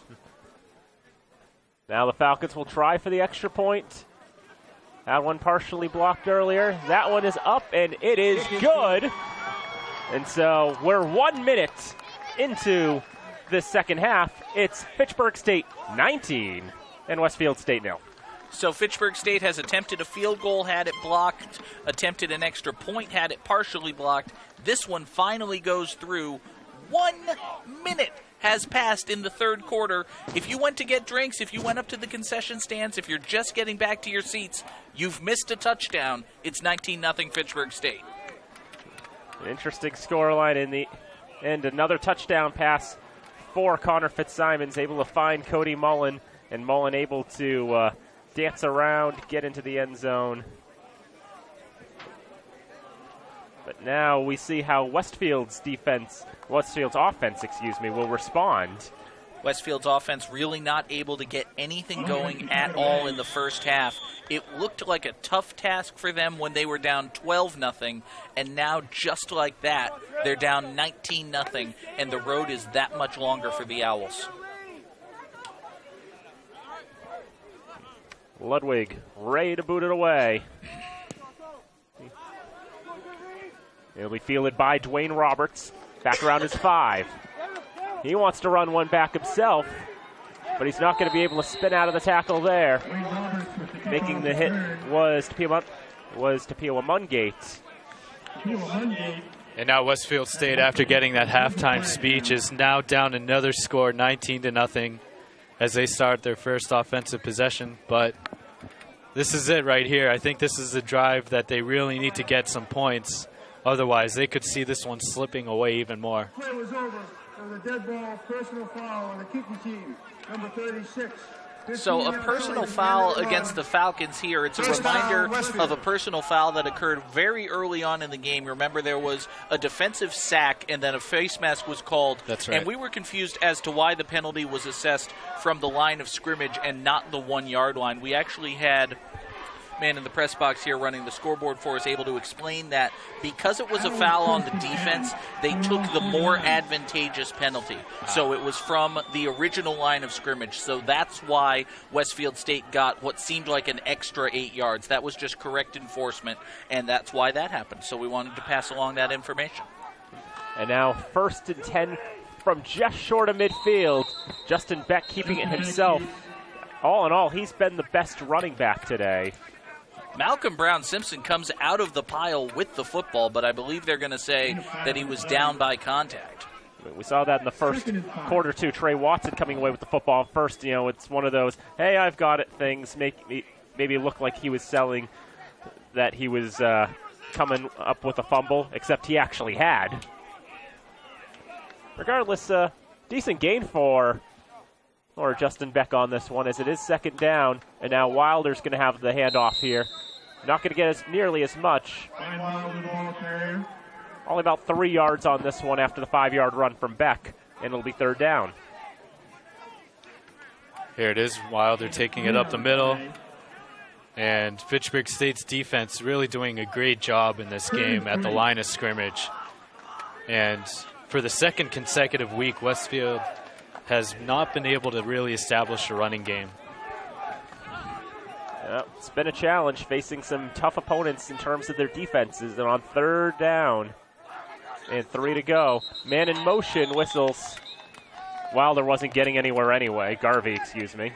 And penalties like this don't help the cause. Offense number 18, 5-yard penalty, remains 3rd down. Matt Thal, one of the wide receivers, called for the false start there. So it turns what had been 3rd and 3 into 3rd down and 8. And as you can see there, that play would have been wrapped up in the backfield anyway, so in a way it's a break for the Owls. They'll take the 5 yards if it means having 3rd down as opposed to 4th and 5. And so now on 3rd and 8. 2 to the left, 1 to the right for Westfield. Wilder in the backfield. Beck waiting, throwing, and that is incomplete. Well overthrown for his target. He was looking for Evan Garvey, but that was not near him. One of the Westfield receivers actually had his play sheet explode off of his wrist. Yeah, that's what that was happening. The Owls and Falcons are yelling at each other. The Falcon players are like looking at it like, oh, here are their plays. Let's look at that. Yeah, I'm watching what's happening on the field, looking off the monitor a little bit. I was wondering what was going on. Westfield State obviously taking exception, but it's right there. It's on the field. I don't think you can blame the Falcons for looking at it. Now, how much do you think the Falcons defense will remember of that chart that they can give back to the sidelines? I would guess something. I don't know. This is actually going to be a really good punt for John Alari. Going to be well inside the 10, inside the 5. It's an excellent punt for Westfield State. Fitchburg State will be backed up 1st and 10 at their own 3. But really getting back to that obviously this is a 3-score game already. Westfield State isn't exactly in the throes of contention for this one, but they just handed Fitchburg State maybe all of their signals, maybe all of their audibles. We don't know what was on those cards. Just fell out of the receiver's pocket, it looked like. It's not going to make things easier. Now 1st and 10 from the 3-yard line. We'll go with the handoff. Trying to move around for the Falcons. I believe that's Sterling Garvin. Or it could be. And indeed it is. It's going to get about a yard on that. Falcons backed up in their own end zone, still going from the shotgun, but they are just going to run the ball up the middle, try to get a little bit of breathing room. Yeah, we've seen how much trouble they have with those snaps under center. And on 2nd down, Garvin getting a few more yards on this one. And you see Garvin punching the turf in frustration. He had a big hole. If he had been able to break that one tackle, he might have had daylight to the end zone, but he was brought down for a gain of about 4. Need to get to the 15 for a first. Or the 14, angles and the like. What in God's name is that pattern on Connor Fitzsimons' towel? Wow.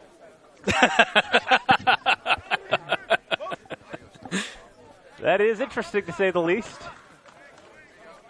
We throw to the left side. This is caught by the man in motion. And he's still going down at the 20-yard line, a first down for Herbert Acosta. That was an interesting play call. You see, Herbert Acosta comes in motion from the near sideline into the backfield, so he's already moving at the snap, and then they give him a quick swing pass. It's almost like something you'd see in arena football. Yes. Well-executed play by the Falcons picks up a first down. This is the second week in a row, though, we've been fixated on players' towels. That's true. Yeah, after last game, we had the WestCon player with a Fitchburg State towel in his waistband. But this time, I can't even describe what that pattern is that Connor Fitzsimons has on him. But if it works to distract or works to clear off his hands, then all for it. Not much for Sterling Garvin on first down. Maybe it's a Rorschach test.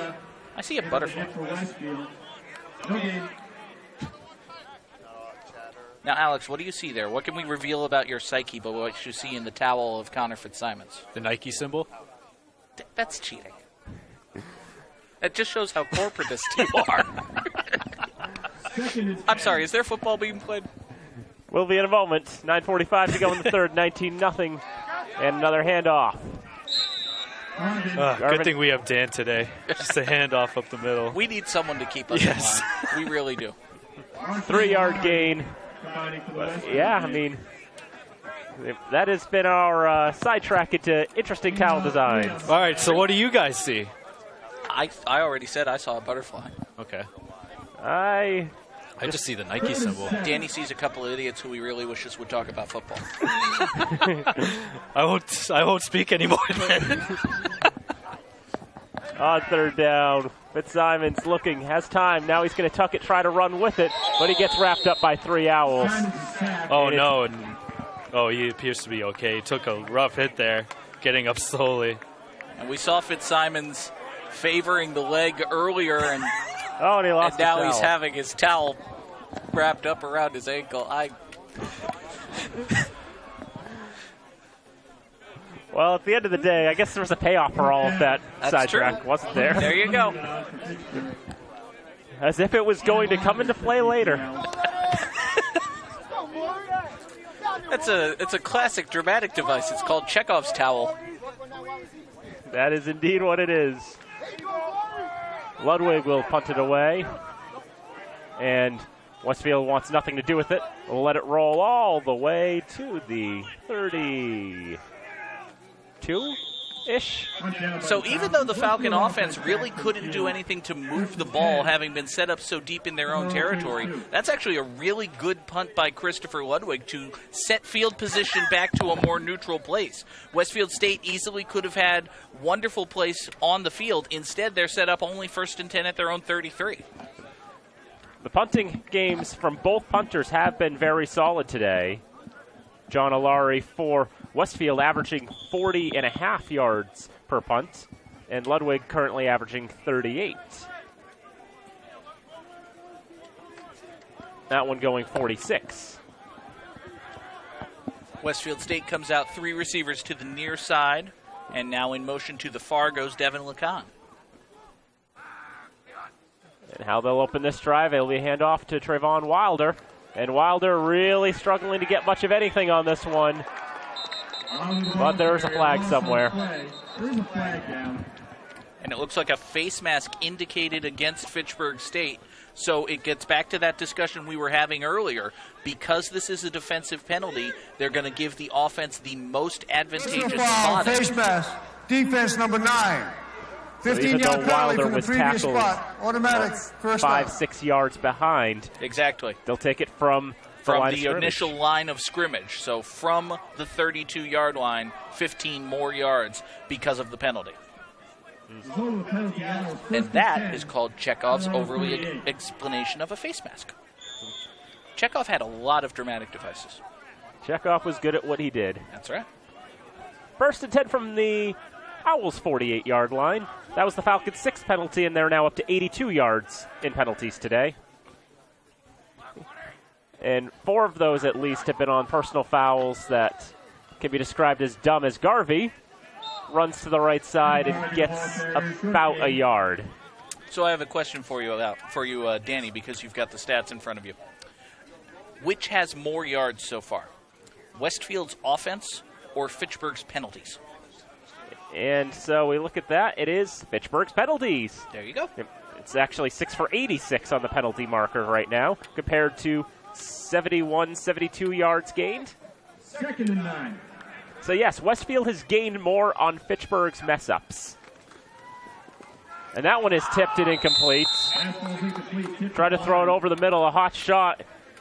And one of the Falcons getting their hand up, breaking it up. Now, Alex, if you're a quarterback, as soon as you throw this ball and see it tipped, your heart is in your throat, right? Oh, absolutely. This one gets tipped right away, and it's just floating and floating. Fortunately for the Westfield State offense, no Falcons around to make that catch. But that one looked very ominous for a while.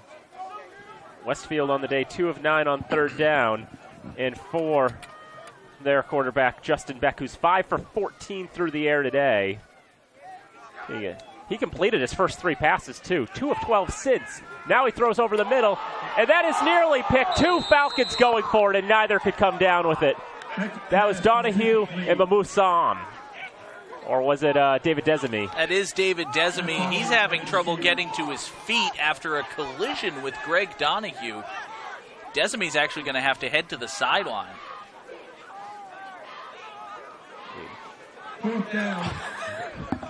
You guys can take that one. Yeah. I believe Desamy took a rather decisive blow to a sensitive area. Fortunately for the Falcon defense, Westfield is kicking the ball away, and Desamy will have time to recover. Really high snap, and that's a really bad punt. Well, weren't we just complimenting the punting game? Yes, we were. John O'Laury throws that down the toilet. They'll mark it at the Fitchburg 41. So the high snap and then a shanked kick. Fitchburg State has wonderful field position through basically none of their own doing. It's been quite a game, to say the least. Now Connor Fitzsimons with his interesting towel back on the field.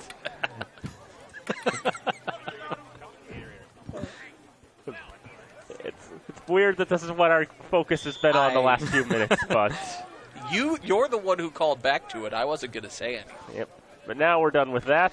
On 1st down, fakes the handoff. Fitzsimon's going to run it himself, and he gets wrapped up for Kenneth Marshall making that tackle. That's in the backfield, and that's a loss of 2. Looked like some miscommunication there. I'm sorry, Alex. Go ahead. Oh, no, go ahead. It looked like there was some miscommunication off of that handoff. I believe Javon Brown-Simpson and Connor Fitzsimons just weren't on the same page about where that run was supposed to go. And then once Fitzsimons realized he still had the ball, he just had to create something and couldn't get anything going. Yep, a very young player and just a little indecision right there. This time it is a handoff. Javon Brown-Simpson bounces off 1 tackler, but wrapped up by about 4 more. A 4-yard gain. Extracurricular activities after the play. Brown-Simpson winds up losing his helmet. We'll take a look at it here. Nice hole up the middle, and this offensive line for Fitchburg State has done a great job, and you'll see his helmet. You can credit Leo Clinton Jr. for yanking Javon Brown-Simpson's helmet off. So Brown-Simpson will head to the sideline, get that taken care of. He'll miss at least 1 play. 3rd down and 8 now for Fitchburg State. Fitzsimons, he's looking to his left. He'll throw to his left, and that was a terrible throw as it's intercepted by Jack Buckley, his 2nd pick of the day. Buckley made that catch like he was the intended receiver. Fitzsimons has had 3 picks today. One of them was just an incredible defensive effort. The other 2, well, this one is just, Danny, you said it. This is a bad throw. Buckley was right there. It was like Fitzsimons didn't even see him or like he was throwing the ball right to him. There was a Falcon behind him who I think was stumbling to the ground, but that was well underthrown for him. And for Jack Buckley, he had the best view of all. Then he comes up with his 2nd pick of the day. So I believe this is Westfield's best field position of the day. 1st and 10 for them at the Falcon 30-yard line as their offense tries to get something going. That's what it feels like. They did have that 1st and goal a while ago. Oh. But nonetheless, it's been that much of a struggle where it just feels like this is the best they've done. Now. Long throw down the right side, and it's overthrown. That's the one where it ended up like 2nd and goal at the 17, right? That's right. That sounds right. Tyler Bevan, the intended receiver. And that even reminds me of last year when Fitchburg played Alfred in the Whitelaw Bowl. There was a point where Alfred got marched back so far due to miscommunication, penalties, that they were going to punt from the 48-yard line on 4th and goal. Wow. And then, of course, they botched the snap and had to fall on it. Of course. Yep, because that drive back then last year got what it deserved. Meanwhile, Trayvon Holder runs for about a yard. So Westfield given excellent field position after the pick and the run back, not really able to get anything going at all so far. We mentioned at the top, this is a very young Westfield State team. They only dress 2 seniors, and we have not seen either of them at all. Pat Lydon, who's from Plainville, Mass, 6'1". He's an offensive lineman. And Tyler Timpone, the tight end out of Enfield, is the 2nd of 2 seniors for Westfield State. And you can give Mahmoud Sam the push on the sack as Justin Beck had nowhere to go. Meanwhile, Mahmoud Sam, one of 13 graduating seniors for Fitchburg State, and a big part of this defense. However, as we can see, there is a flag. And so what are they going to call on this one? Is it going to be another Falcon error to put them over 100 penalty yards on the day? Westfield State certainly believes so.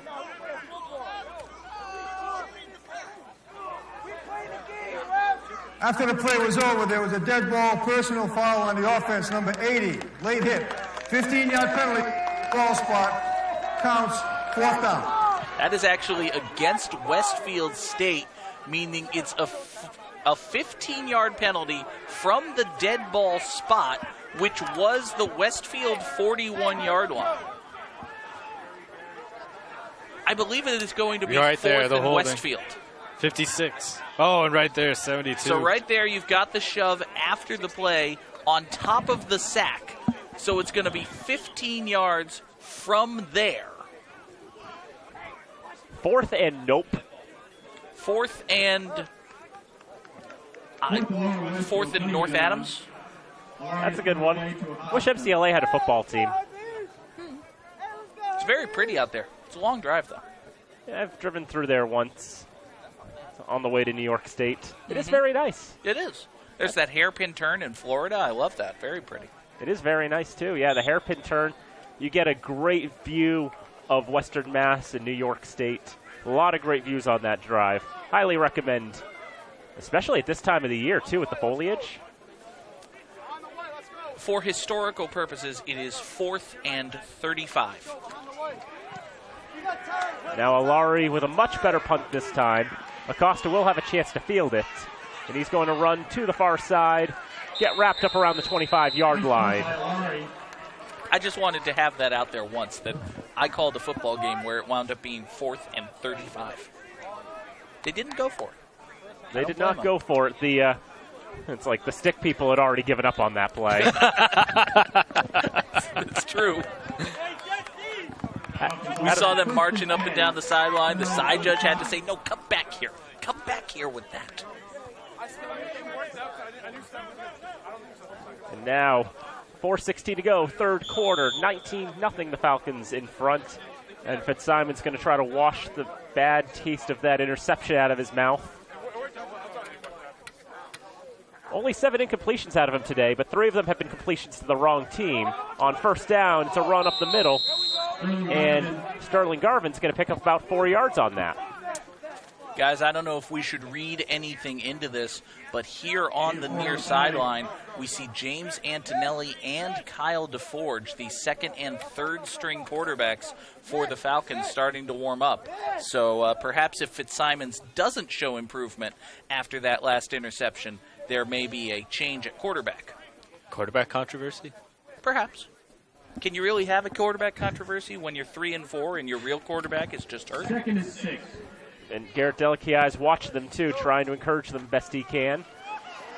Sterling Garvin's going to lose all the yards he got on that last play, as he's wrapped up immediately. And John Olari coming up with another big tackle. He's been the brightest spot for Westfield today.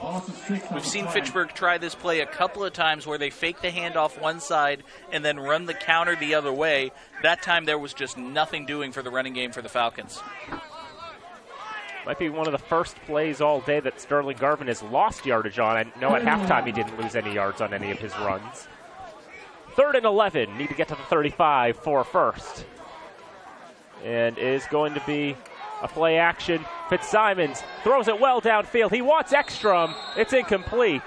As James English right there making the tackle on Ekstrom and breaking that up. So the Falcons go play action on 3rd down. Fitzsimons is able to set his feet, but this is another high underthrown pass. Ekstrom has to try to come back for it. He tried for it. English lunged for it. Neither of them came up with it. Now Ludwig to punt. Let's go, Maury. The boy couldn't even block his text messages if he wanted to. Jordan, you made it. And Ryan Wilder back in to take it. Booted downfield, more of a liner kick. And wrapped up at midfield is Wilder, and that's where the Owls will start this drive. Kyrie Watford on special teams made a big hit there. Snuffed out what could have been a big return for the Owls. Now the Owls take the field with 2:42 to go in this 3rd quarter. Just to show how much the Owls' run game has struggled, their leading runner today is Ryan Wilder, 7 carries for 9 yards. And again, their leading rusher, 9 yards. And Trayvon Holder, who's got the most yards of all this season, 10 carries, 6 yards. Wow. If you thought his 42 yards of carries last week was low, this is just really bad. And that is a brand new signal caller for Westfield State, Sean Brathwaite, the junior, calling signals out of the shotgun. It's not been unusual for Westfield to use, to be switching up the quarterbacks. They've used 3 this year. They've sort of been in the same boat as Fitchburg in terms of not knowing who to go to. On 1st down, Wilder gets 2 yards. Get himself into double figures on that now. Justin Beck was 5 for 16 for 43. Missed 2 of his last 13 catches. Or passes, I should say. Much better run from Wilder on 2nd down. Makes it 3rd and 3 with that run.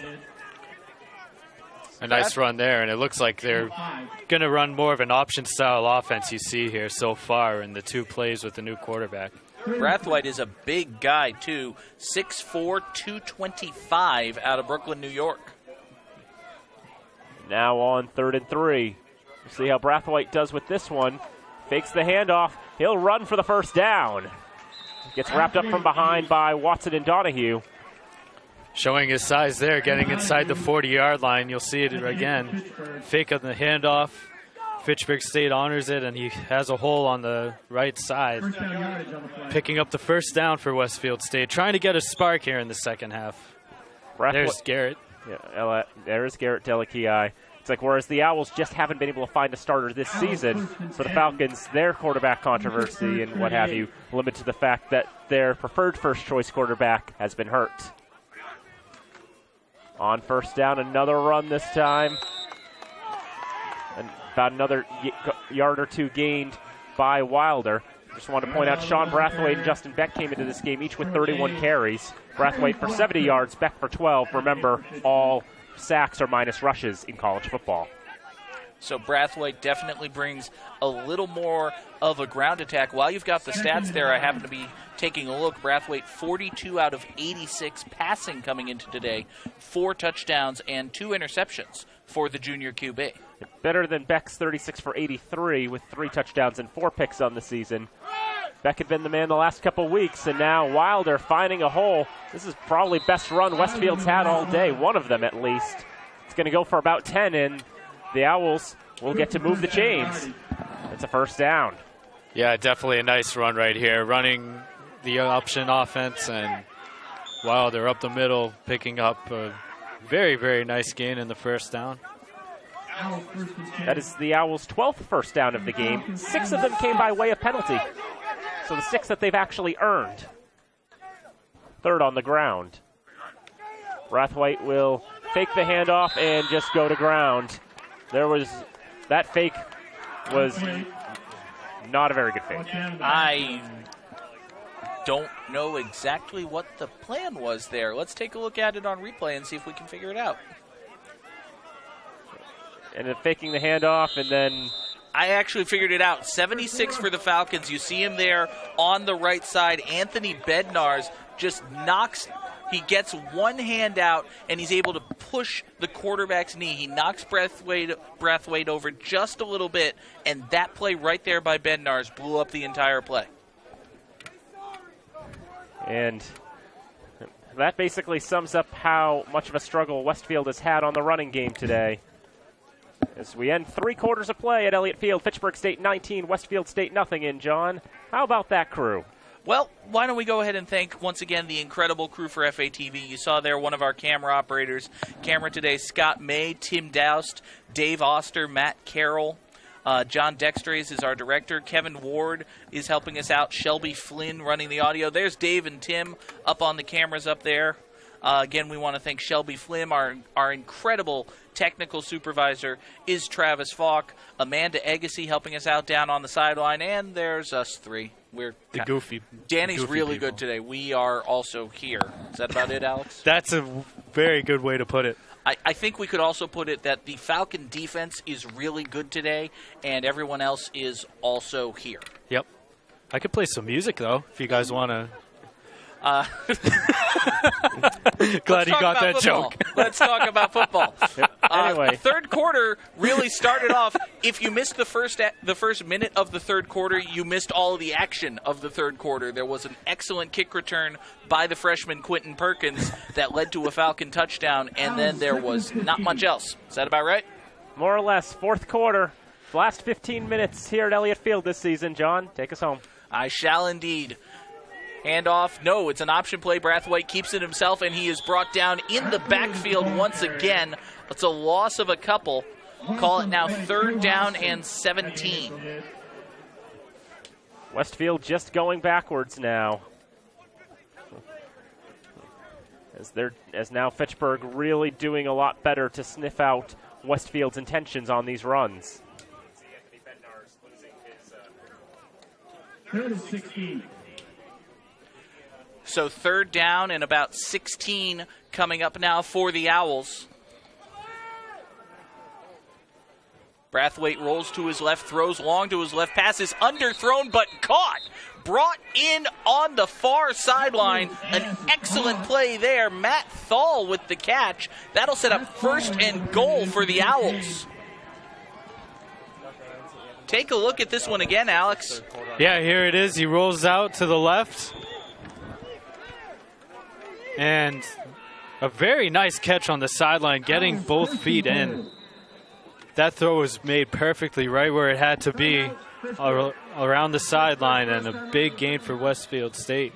And now Fitchburg State takes a timeout. Westfield again with 1st and goal inside the 5-yard line. They're trying to make this a game. They're only down by 3 scores. Let's look at this crowd here at Elliott Field. Packing the stands for Senior Day here in Fitchburg. Final home game of the 2016 season for the Falcon football team. It's not the last game here at Elliott Field today. It's actually a pretty big day. Yeah, why don't you take us through the schedule for the rest of the day? And for you folks in Fitchburg in the area who want to come on down and support the Falcons, not just in football but in other sports, later tonight the Falcon women's soccer team at 4:30 will be taking on Salem State. It's their Senior Day, and if they win, I mean, a potential home game on the line for the women's soccer team. And then at 7:30, the big one, it's the Little East field hockey quarterfinals as the Falcons will be hosting the Panthers of Plymouth State. That's a 4 versus 5 matchup. First home game in about a decade for field hockey. And that's the big one. That'll be a 7:30 start. So come on down to Elliott Field to watch those games. And if you can't make it down to Elliott Field, you can watch those games at FitchburgFalcons.com. And also, while we have a moment, folks, we want to talk briefly about the situation with Fitchburg High School football. The Red Raiders are going to have one more home game. We don't yet know when that's going to be. It will either be this coming Friday, November the 4th, or the following Friday, November 11th. Either way, that's going to be a 7 o'clock kickoff, and whichever day it is, be it the 4th or the 11th, we will have it for you here on FATV. Back to live action here at Elliott Field. First and goal for the Owls at the Falcon 3. They go under center first time today. Goal line formation. Handoff straight up the middle, and that is a touchdown, Westfield State. Ryan Wilder with the 3-yard carry. Westfield is on the board, 19-6. Yeah, Westfield State doing exactly what they had to do, and that's get a score here early in the fourth quarter, and they do it within the first minute, getting into the end zone, and a chance now with a field goal to put a 7 on the board. And what is this? Westfield looked like they were going to kick the extra point, but now they line up, go for 2. Marcus Collins takes the snap. He keeps it himself, lunges forward. I think he got it. He did. 2-point conversion is good. Westfield State makes it an 11-point game, 19-8, with 14:10 left in this one. Take a look again. It's the swinging door play.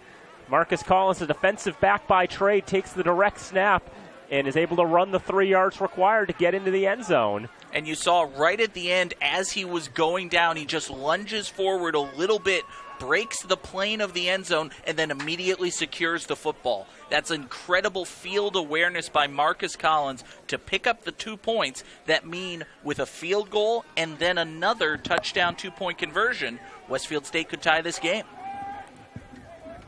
It really makes a difference, because if they had not gone for 2, not gotten it or what have you, then they were going to require 2 touchdowns. Exactly. And even if they kick the extra point, go down 19-7, you still need 2 touchdowns. So there's no real difference between 19-6 versus 19-7. Why not make it 19-8 and try to get it that way?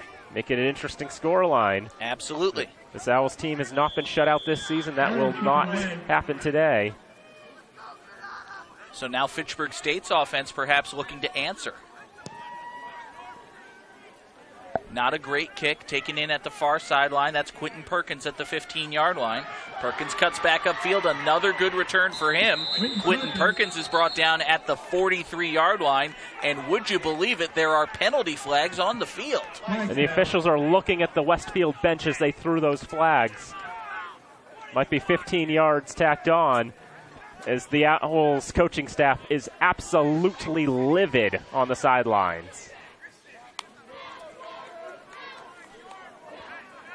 They're going to discuss this, see what sanctions need to be levied against the Owls. Nobody on the Westfield sideline is happy right now. I mean, they were crossing halftime. They must be absolutely cross now. The only way they'd be more cross is if they rang me up and asked for my £3.50 back. I'm sorry, did you just make it? What? I thought you were the straight man. Well, I'm not on play-by-play anymore. That's a fair point. Wait, does that mean I'm the straight man? Probably. We've got offsetting dead ball personal fouls. Fitchburg State blocked the player out of bounds, and then the Westfield player responded.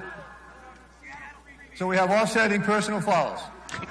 First down, Fitchburg. I'm going to go ahead and finish the referee's sentence for him. I believe he responded violently. With verbal abuse? You cannot respond violently. Can we repeat what he said? Probably not. Can I do it anyway? Please don't.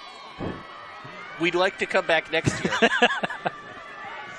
First and 10 Falcons at their own 45-yard line. Fitzsimons remains the quarterback. Javon Brown-Simpson in the backfield, and he will get the carry on first down, and he will get slammed down from behind.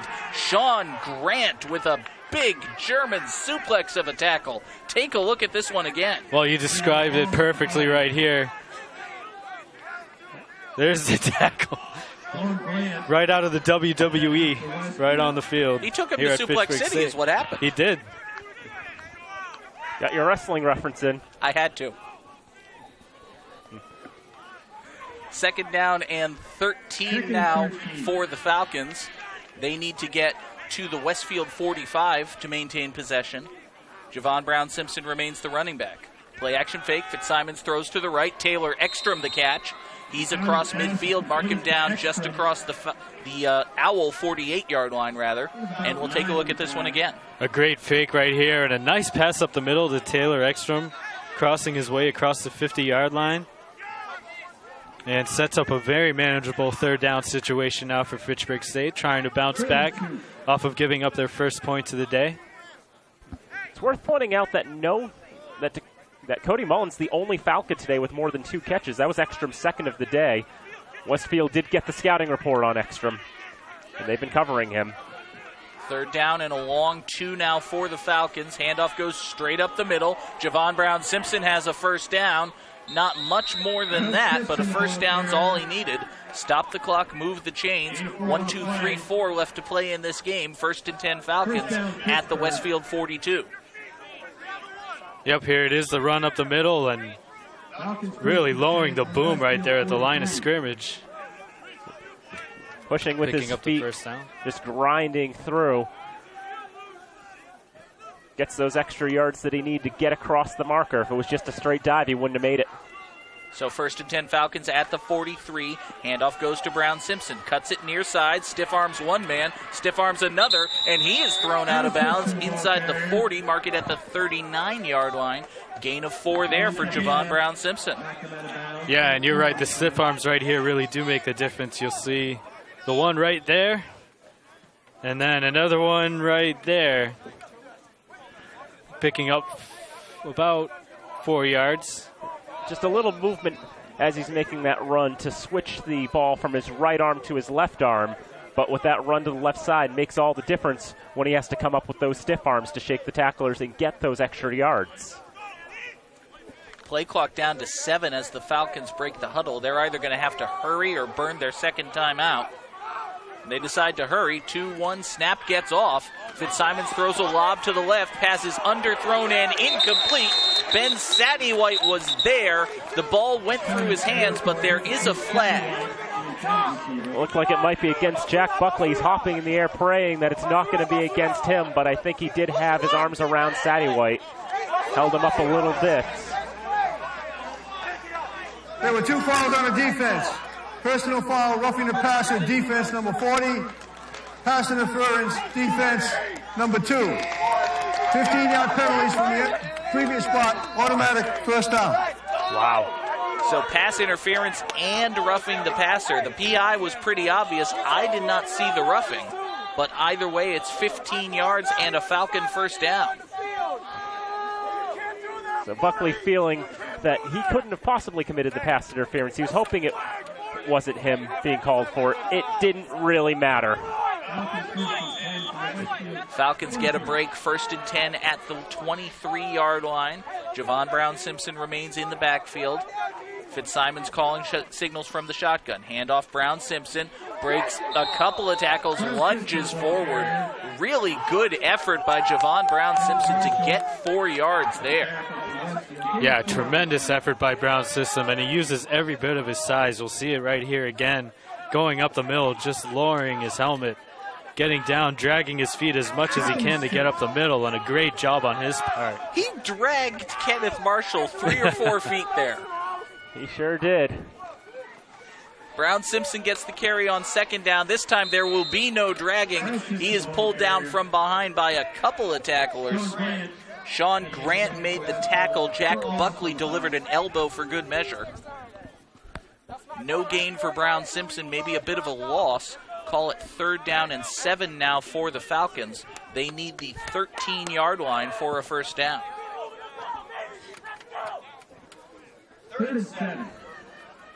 Falcons go 3 receivers. Javon Brown-Simpson, play action fake. Fitzsimons throws, passes tipped, passes caught. Ben Sattywhite with the catch. Sattywhite, a junior, but he's being honored here today on Senior Day, and he was able to track the deflected pass, and he was able to come up with it. Not the first time we've seen a tip there. We talked about it earlier, Alex. As a quarterback, your heart is in your throat, but Ben Sattywhite, with great situational awareness, makes the catch. Falcons now looking to put this one away. 1st and 10 at the 11. Play action fake. Fitzsimons rolls to his right, throws to his right. End zone incomplete. Intended for Taylor Ekstrom. There is a flag. I was just about to credit the defense of James English, but I believe the side judge disagrees. Pass number 2. First down. So pass interference is the call against English. With the spot foul, it will be 1st and goal from the forget, it's the 2-yard line, I think, in college for fouls in the end zone. So the foul occurring in the end zone, as you said, sets up 1st and goal now at the 2. Javon Brown-Simpson remains in the backfield. And he gets the carry straight up the middle, nothing doing there. Brown-Simpson just stonewalled up the middle, really nowhere he could go. You'll see it again right here. Now, Alex, I want to call out a little bit of a contrast between the Falcons and the Owls. When Westfield State had it 1st and goal at the 3, they went goal line. 3 tight ends, fullback, under center, handoff, 3 yards, touchdown. Fitchburg State goes from the shotgun, 1 tight end, no fullback, deep handoff, they lose a yard. Just wanted to point that out. It's a very good observation. 2nd down and 1, handoff straight up the middle. Brown-Simpson leaps into the end zone. Touchdown, Falcons! Javon Brown-Simpson hurdling the offensive line, and that is one way to get into the end zone. How high did he leap there? My goodness, Javon Brown-Simpson. Between Brown-Simpson and Herbert Acosta, the little guy's got the biggest hops in the game. Look at that, up and over, and thankfully not on top of his head as he comes down. Leaping over the shoulders of those defenders. Extra point is good, so with 9.5 minutes to, oh wait, there's a flag, would you believe that? Freddie is just sitting there like, I cannot believe this. Why is there another flag? Why do you need a flag on an extra point? I don't know, but John Alari is very upset about something. Who is responsible for this injustice? They're all going to discuss this. So as they confer, with 9.5 minutes to go, Fitchburg State has lengthened the lead. It is once again a 3-score game, 26-8, as Westfield will presumably get the ball back. I don't think they can take that away with them by penalty. They cannot. Not on a try. There you go. So let's get the call here. No, let's make sure we've got the call right. Then let's get the call. After it's over, there were 2 dead ball personal fouls. Personal foul on Fitchburg, number 94. Personal foul on Westfield, number 40. Those fouls canceled. Kickoff from the 35-yard line. So offsetting dead ball personal fouls against the Falcons and the Owls. I think that's the 2nd or 3rd time we've said that already. These teams are not very happy with one another. A lot of tension and drama when Fitchburg and Westfield face off. Ice hockey games are the best of all, though. You're always going to get an entertaining game with Fitchburg and Westfield when they match up in ice hockey. We actually did a game earlier this year. Yes, we did. Yep. And was that the Pink on the Rink game, Fitchburg and Westfield? It was. That was a lot of fun. It was. Yep. And Fitchburg's ice hockey team actually just took the ice for the first time last night. Lost 5-2 to Southern New Hampshire. Well, you know, they took the ice. It's like the Golden State Warriors. You know, they're gelling. The Falcon ice hockey team added the D3 college hockey equivalent of Kevin Durant, right? I'd like to think that. Yeah, sure. Let's go with that. Really young team, about a dozen freshmen, but give them time to gel. I think they'll be good. Absolutely. Christopher Ludwig's kickoff is away. It's a high end-over-end kick, taken in at about the 5-yard line by Dwayne Roberts. Roberts cuts to the far side. He's across the 20. 25, brought down from behind. He did not see that hit coming at all. Chandler Laguerre ran all the way back and took the man down. Yeah, and he may be hurt. We'll see it again. Watch the shot from the back here. So You'll see it coming right into the picture. Number 17 of Fitchburg State. Boom. Those Completely blindside blindsided. shots are the ones that hurt the most because you don't see them coming. You can't prepare in any way. And that was the freshman Chandler Laguerre on the tackle. 1st and 10, Westfield State at the 28-yard line. Sean Brathwaite is still the quarterback. You see him there. And Brathwaite will throw on 1st down. Under pressure, rolls to his right, throws to his right, passes low and incomplete off the hands of Evan Garvey. Bit underthrown under pressure. Garvey unable to come up with it as Brathwaite rolling out to his right side, looking for an opening, looking for somewhere to go. He's got a little more in terms of footwork skills than Beck does, so he's able to create a little more space. 2nd down and 10 now for Westfield State. Play action fake. Brathwaite will keep it himself, and he won't get much. Got back to the 30-yard line, gained maybe a couple yards, but it'll be 3rd and long now for the Owls. It really has been a challenge for Westfield today to try to crack this Falcon defense. And although they were able to get that touchdown earlier, that's all they've really been able to come away with thus far. 3rd down and 8 now for Westfield. Brathwaite rolls to his right, throws to his right, passes high and caught, but well shy of the line to gain. Reception made there by Cam Card.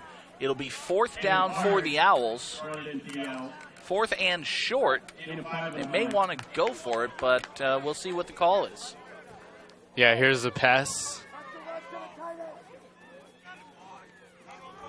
That's Joshua Brewster, one of the seniors being honored today, wrapping up the receiver and Card, and they will go for it. 4th down and 3 for Westfield, and they do in fact go for it. Play action, Brathwaite keeps it himself, plunges forward, he's got the 1st down. Stop the clock, move the chains, 8 minutes flat to go in this one. Westfield State's hopes are alive. Brathwaite using his size right there to take the ball up the middle. Able to use that misdirection to take it himself. Looked like he might be handing it off with the play action. That time it did enough for the Falcons defense to bite just a little bit. 1st and 10 Owls at their own 42-yard line. Handoff goes up the middle this time. That's Ryan Wilder, who had the touchdown. This time he has nothing. Might have gotten a yard.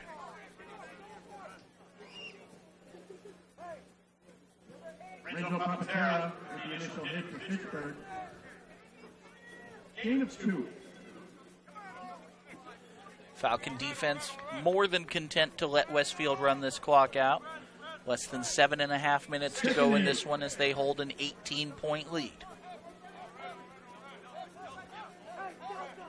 Brathwaite calling signals. He's got Wilder set up to his left. 2 receivers either side. Now in motion goes Evan Garvey, and Garvey gets the carry, and no, that did not work. Kyrique Watford making sure that it wasn't going to work. Nothing was going to come from it. Yeah, and you'll see it right here. The sophomore is going to come in and make the play right there. Just no. You said that perfectly. It's a loss of 4, sets up 3rd down and 12 now for the Owls. They bunch up here on the near sideline, 1 receiver on the far, and Wilder in the backfield, and stop the clock timeout. Timeout, Fitchburg. 2nd timeout. So, Alex, I have a very important strategic question for you. Did Terry Francona pull his starter too early last night? Oh, that's right. You didn't see the game. I'm sorry. I didn't see the game. So, Danny, did Terry Francona pull his starter too early last night? Well, he was able to get those innings out of the bullpen, and that's been something big for the Indians this year, is how great their bullpen has been, especially in the postseason. I know me and my brother were talking last night about when they pulled Andrew Miller for the pinch hitter. in that circumstance. Hitting for Miller, I didn't have a problem with. I did have a problem with Tyler Naquin bunting. I don't think Naquin should have bunted. I feel like I would have left Tomlin in. I understand that Tito's planning on bringing him back for a Game 6, but and hey, they won. So that's the biggest thing. Yeah, I think that's one of the biggest challenges is you've got short rest, and you've got to plan ahead for these things. I can't believe they're going back to Bauer for Game 5. Like, I understand going to Kluber tonight, but Bauer tomorrow on short rest? Yikes. Maybe that finger's healed up enough by now. 3rd down and 12 for Westfield State at their own 40-yard line. Brathwaite back to pass, dumps it off to the near side. Pass is complete, but brought down immediately is Matt Thal. Usman Saab delivers the hit. It's a loss of 4 yards, and Westfield will kick it away this time. An unfortunate catch for Matt Thal, who hadn't made any today. He's going to wish that he hadn't made any after that one. Not just for the loss, but for the tackle. So Westfield State will kick it away, probably kicking away their hopes of winning this one with it.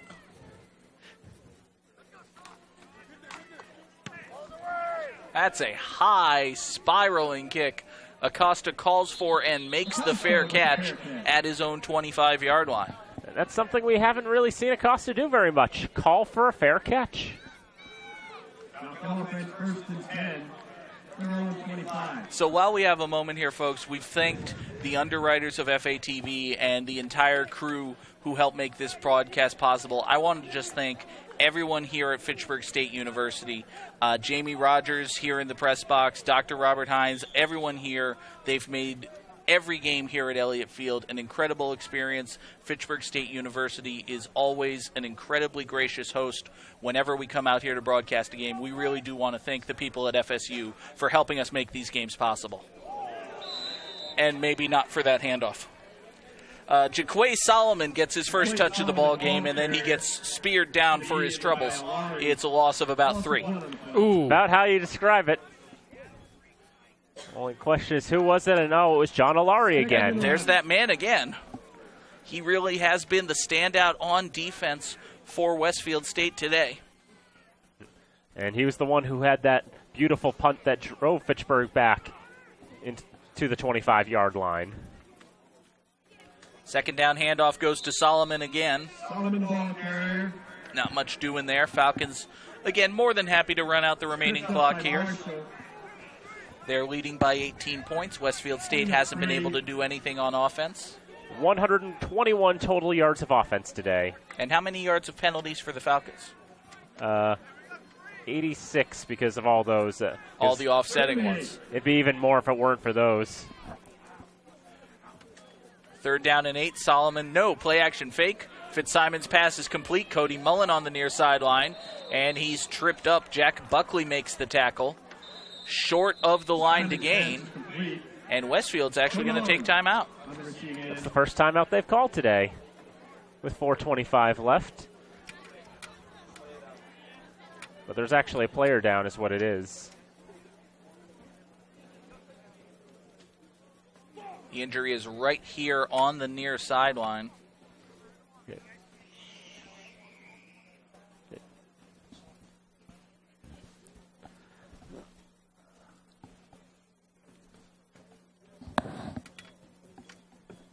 Danny, you've got the binoculars. Help me out here.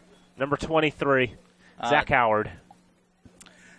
Zach Howard, the junior linebacker for Westfield State out of Spencer, down and being attended to. So while we have a moment, once again, we will thank the underwriters who make all of our broadcasts possible here on FATV. FATV's remote productions are underwritten by Workers Credit Union, Unitil, Vector 5, Minuteman Press, the Fitchburg Sentinel and Enterprise, our gracious hosts here at Fitchburg State University, Acme Carpet One, Hub International, Mart, and Rollstone Bank and Trust. Thanks once again to all of them and to the volunteer crew of FATV and, of course, all of you watching at home or on FATV.org.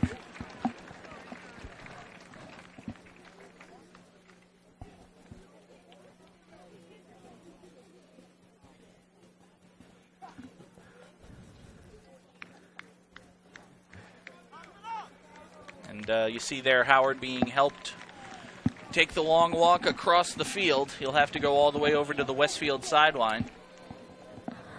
They don't have a cart here at Elliott Field? Evidently not. So we have a cart just, I don't know where it is right now. I think it's going to pick me up from the booth after this, the way this game's going for me. Fitchburg State will kick it away on 4th and 1 rather than go for it and try to lock it up. So Westfield will have a chance. They'll get the ball back, about 4 minutes left. And they do, in fact, have all 3 of their timeouts. That was just an injury-related stoppage. 2 different shoes. Yeah, one of them is the kicking boot, I assume. That sounds right. Let's go with that? Yeah, let's go with that. Before I realized that was Ludwig's feet, I was thinking, it's like, would the NFL fine you for that? Yes. Maybe he's colorblind. Possibly. But, you know, the NFL would find you for just about anything. They've fined people $340,000 this year for, quote-unquote, having fun. Uh-huh. And they're wondering why the ratings are down. Yeah, I can't imagine why. I don't know.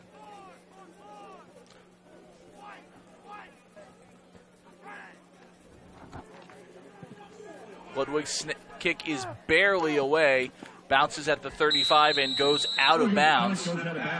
Still a good kick. Westfield State will be set up 1st and 10 at their own 29-yard line. It's about a 45-yard punt still. It's a good kick. Yeah. No problems there. Let's see.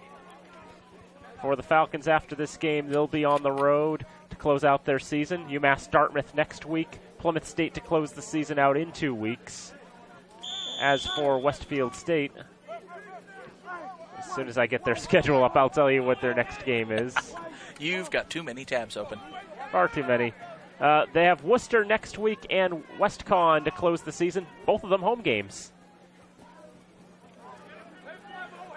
Sean Brathwaite remains the quarterback for Westfield State, calling signals. Back to pass on 1st down. Brathwaite rolls to his right, throws, nobody there. The closest man was Cam Card. He was a good 5 yards away. Incomplete pass sets up 2nd down and 10. I guess it really does go to how much the Owls offense, well, we've been saying it all day, they just haven't really been able to get a whole lot going. Brathwaite now probably 3 for 6, 30 yards with that incompletion. Or, now it'll be 3 for 5. 2nd down and 10 for the Owls. And Brathwaite will throw again. Under pressure, and he is brought down. Sack made there. Kyrie Watford the hit. It looked like he was changing direction 5 or 6 times and never really went anywhere. Brathwaite had no idea what to do with the ball. Nobody was open. There were no holes. The Falcons came and took him down. It's a loss of about 5. Basically moved as if his controller got disconnected. 3rd down and 14 now for the Owls. Just under 3 minutes to play in this one. Westfield State desperately trying to stay in it. Brathwaite back to pass. Here comes the pressure. Breaks out of one hit, throws to the right. Lunging pass, incomplete. Off the hands of Cam Gallagher. I believe that would have been Gallagher's first completion of the day, reception rather. It would have been, and it looked like to me that he may have been able to come down with it, but his side was the first thing that touched the ground, and it was out of bounds. I'm not going to fault him for not making that catch. That would have been a remarkable catch by Gallagher. So Westfield State goes 3 and out, and they will kick it away. Fitchburg State will run off as much of the clock as they can.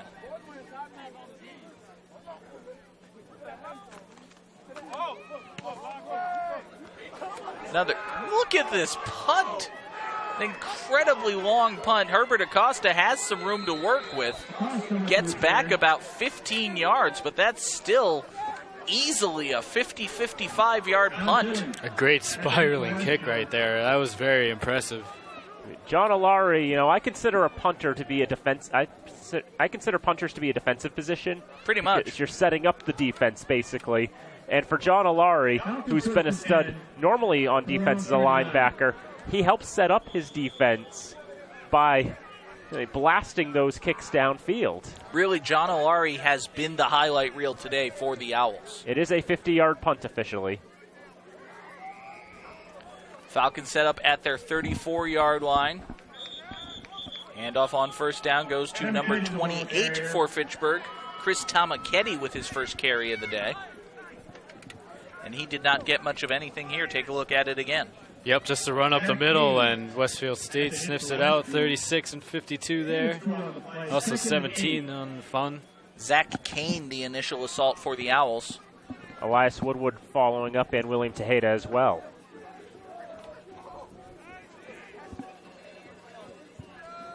Falcons just 2 minutes away from getting back to 500.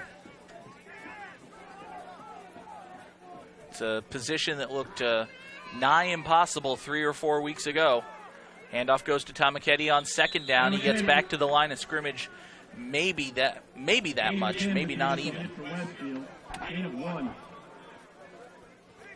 Getting to see some different faces here late in this contest.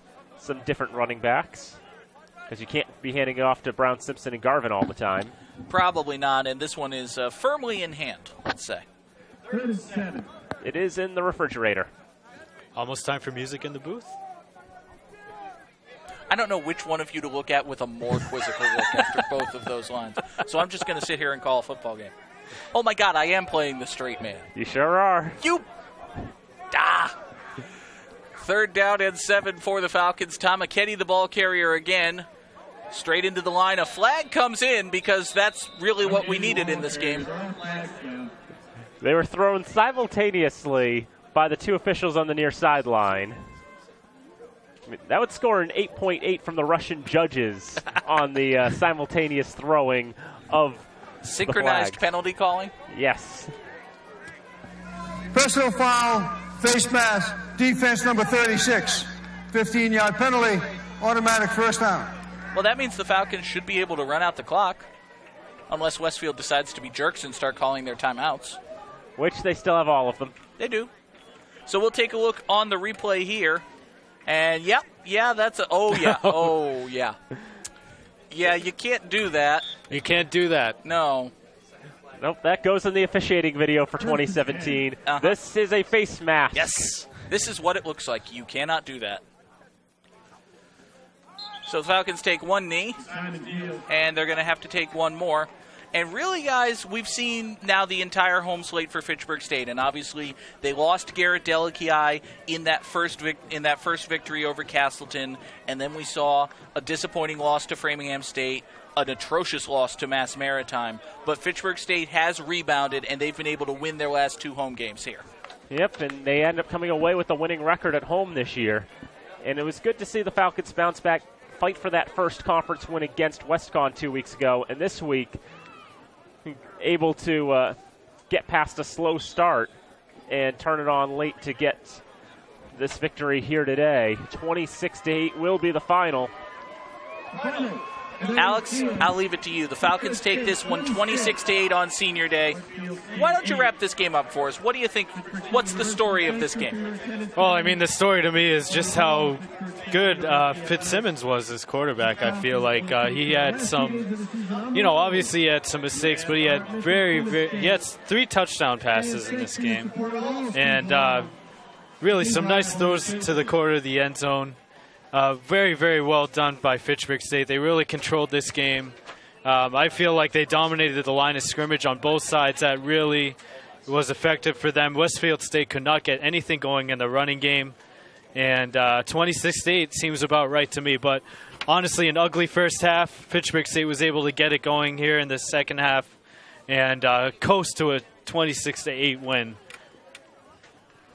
And, Danny, we want to talk again. It is Senior Day. What does it mean? Obviously this was a bit of a laugher. We had our fun. But these guys, these seniors on the Falcons, they took this game very seriously, and it shows in their play. What do you think it means to them to get the victory here on Senior Day? Well, it's big. You're playing in front of your families. Some players come from so far away that you can't really have your families come and watch every game in person. So to get to play this game in front of your families, to get to play it in front of a large crowd, to know like all the work that you put in over the last few years, culminating in this contest, basically your last hurrah. It's definitely a significant moment in one's career, but for one to embrace what they've had for the last few years, I mean, the end of the game, the senior day game, means in a sense it's time to let go. For all of these graduating seniors, this is their last home game. This is, as you said, this is their day. And we want to congratulate them. Congratulations to the Falcons on this victory. But the season is not over for Fitchburg State. They still have 2 very difficult contests ahead of them. That's right. Next week they'll be traveling down to Dartmouth to take on the Corsairs of UMass Dartmouth, and then they finish the season by having to go up north to Plymouth, New Hampshire to take on the Plymouth State Panthers. And both of those are challenging games for UMass Dartmouth. They come into this season with a record of, they're now 5-3, 4-2 in the conference. They've been one of the better teams in the conference, and Plymouth State started out the season strong, although they are a bit down on their luck, having lost their last few games. But Plymouth State, they've shown that they're not going to be a pushover, not like they had been in years past. Those will both be some challenging games for the Falcons. We'll see if they can finish at 500, or even if they have some things break their way. Perhaps they can pull off their 4th consecutive season with a winning record.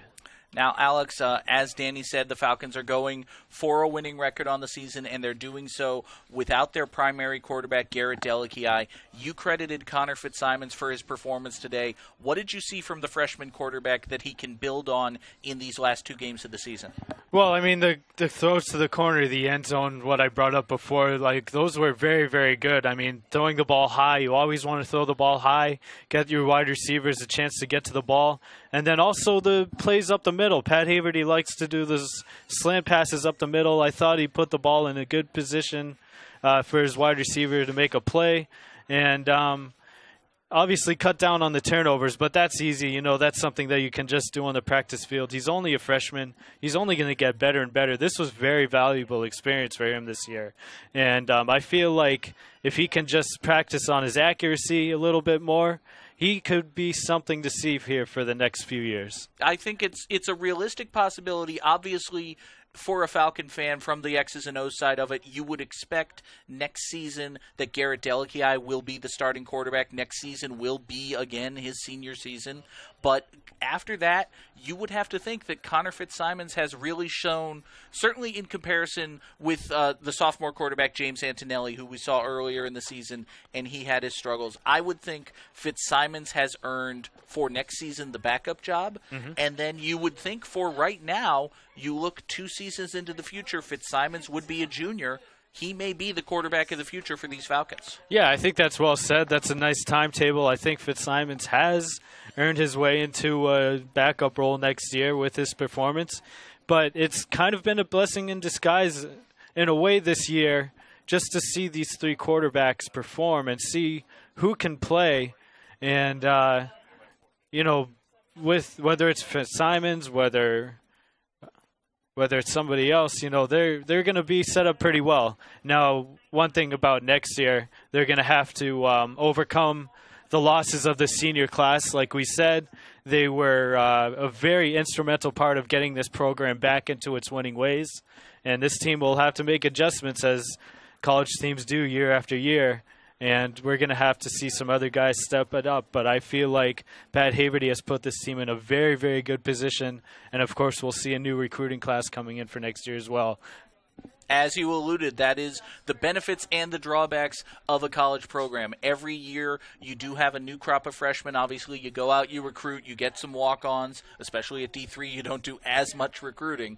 But, again, the drawback is every year you're losing a senior class, and this has been a senior class that really meant a lot to these Falcons. Really over the last 2 years, and Dan, you can attest to this too. I mean, this team lost a lot of its core, and we were talking about it before the game, just how instrumental each individual names, and I mean, you can go over the names because you've been here, you've followed this team with the Falcon Sports Network, but just a lot of players that have meant so much both on and off the field, getting this program back to, instead of coming here expecting a loss, now you're expecting a win. So Dan, you can probably go into that more in detail. I mean, yes, it's so significant. I mean, last year the Falcons lost Tevin Bieniemy, Teron Seaforth Howard, Luis Feliz, and Asante Easter to graduation, and those guys were all very instrumental parts of the Falcons' defense. Then, go back to Talib Barksdale 2 years prior.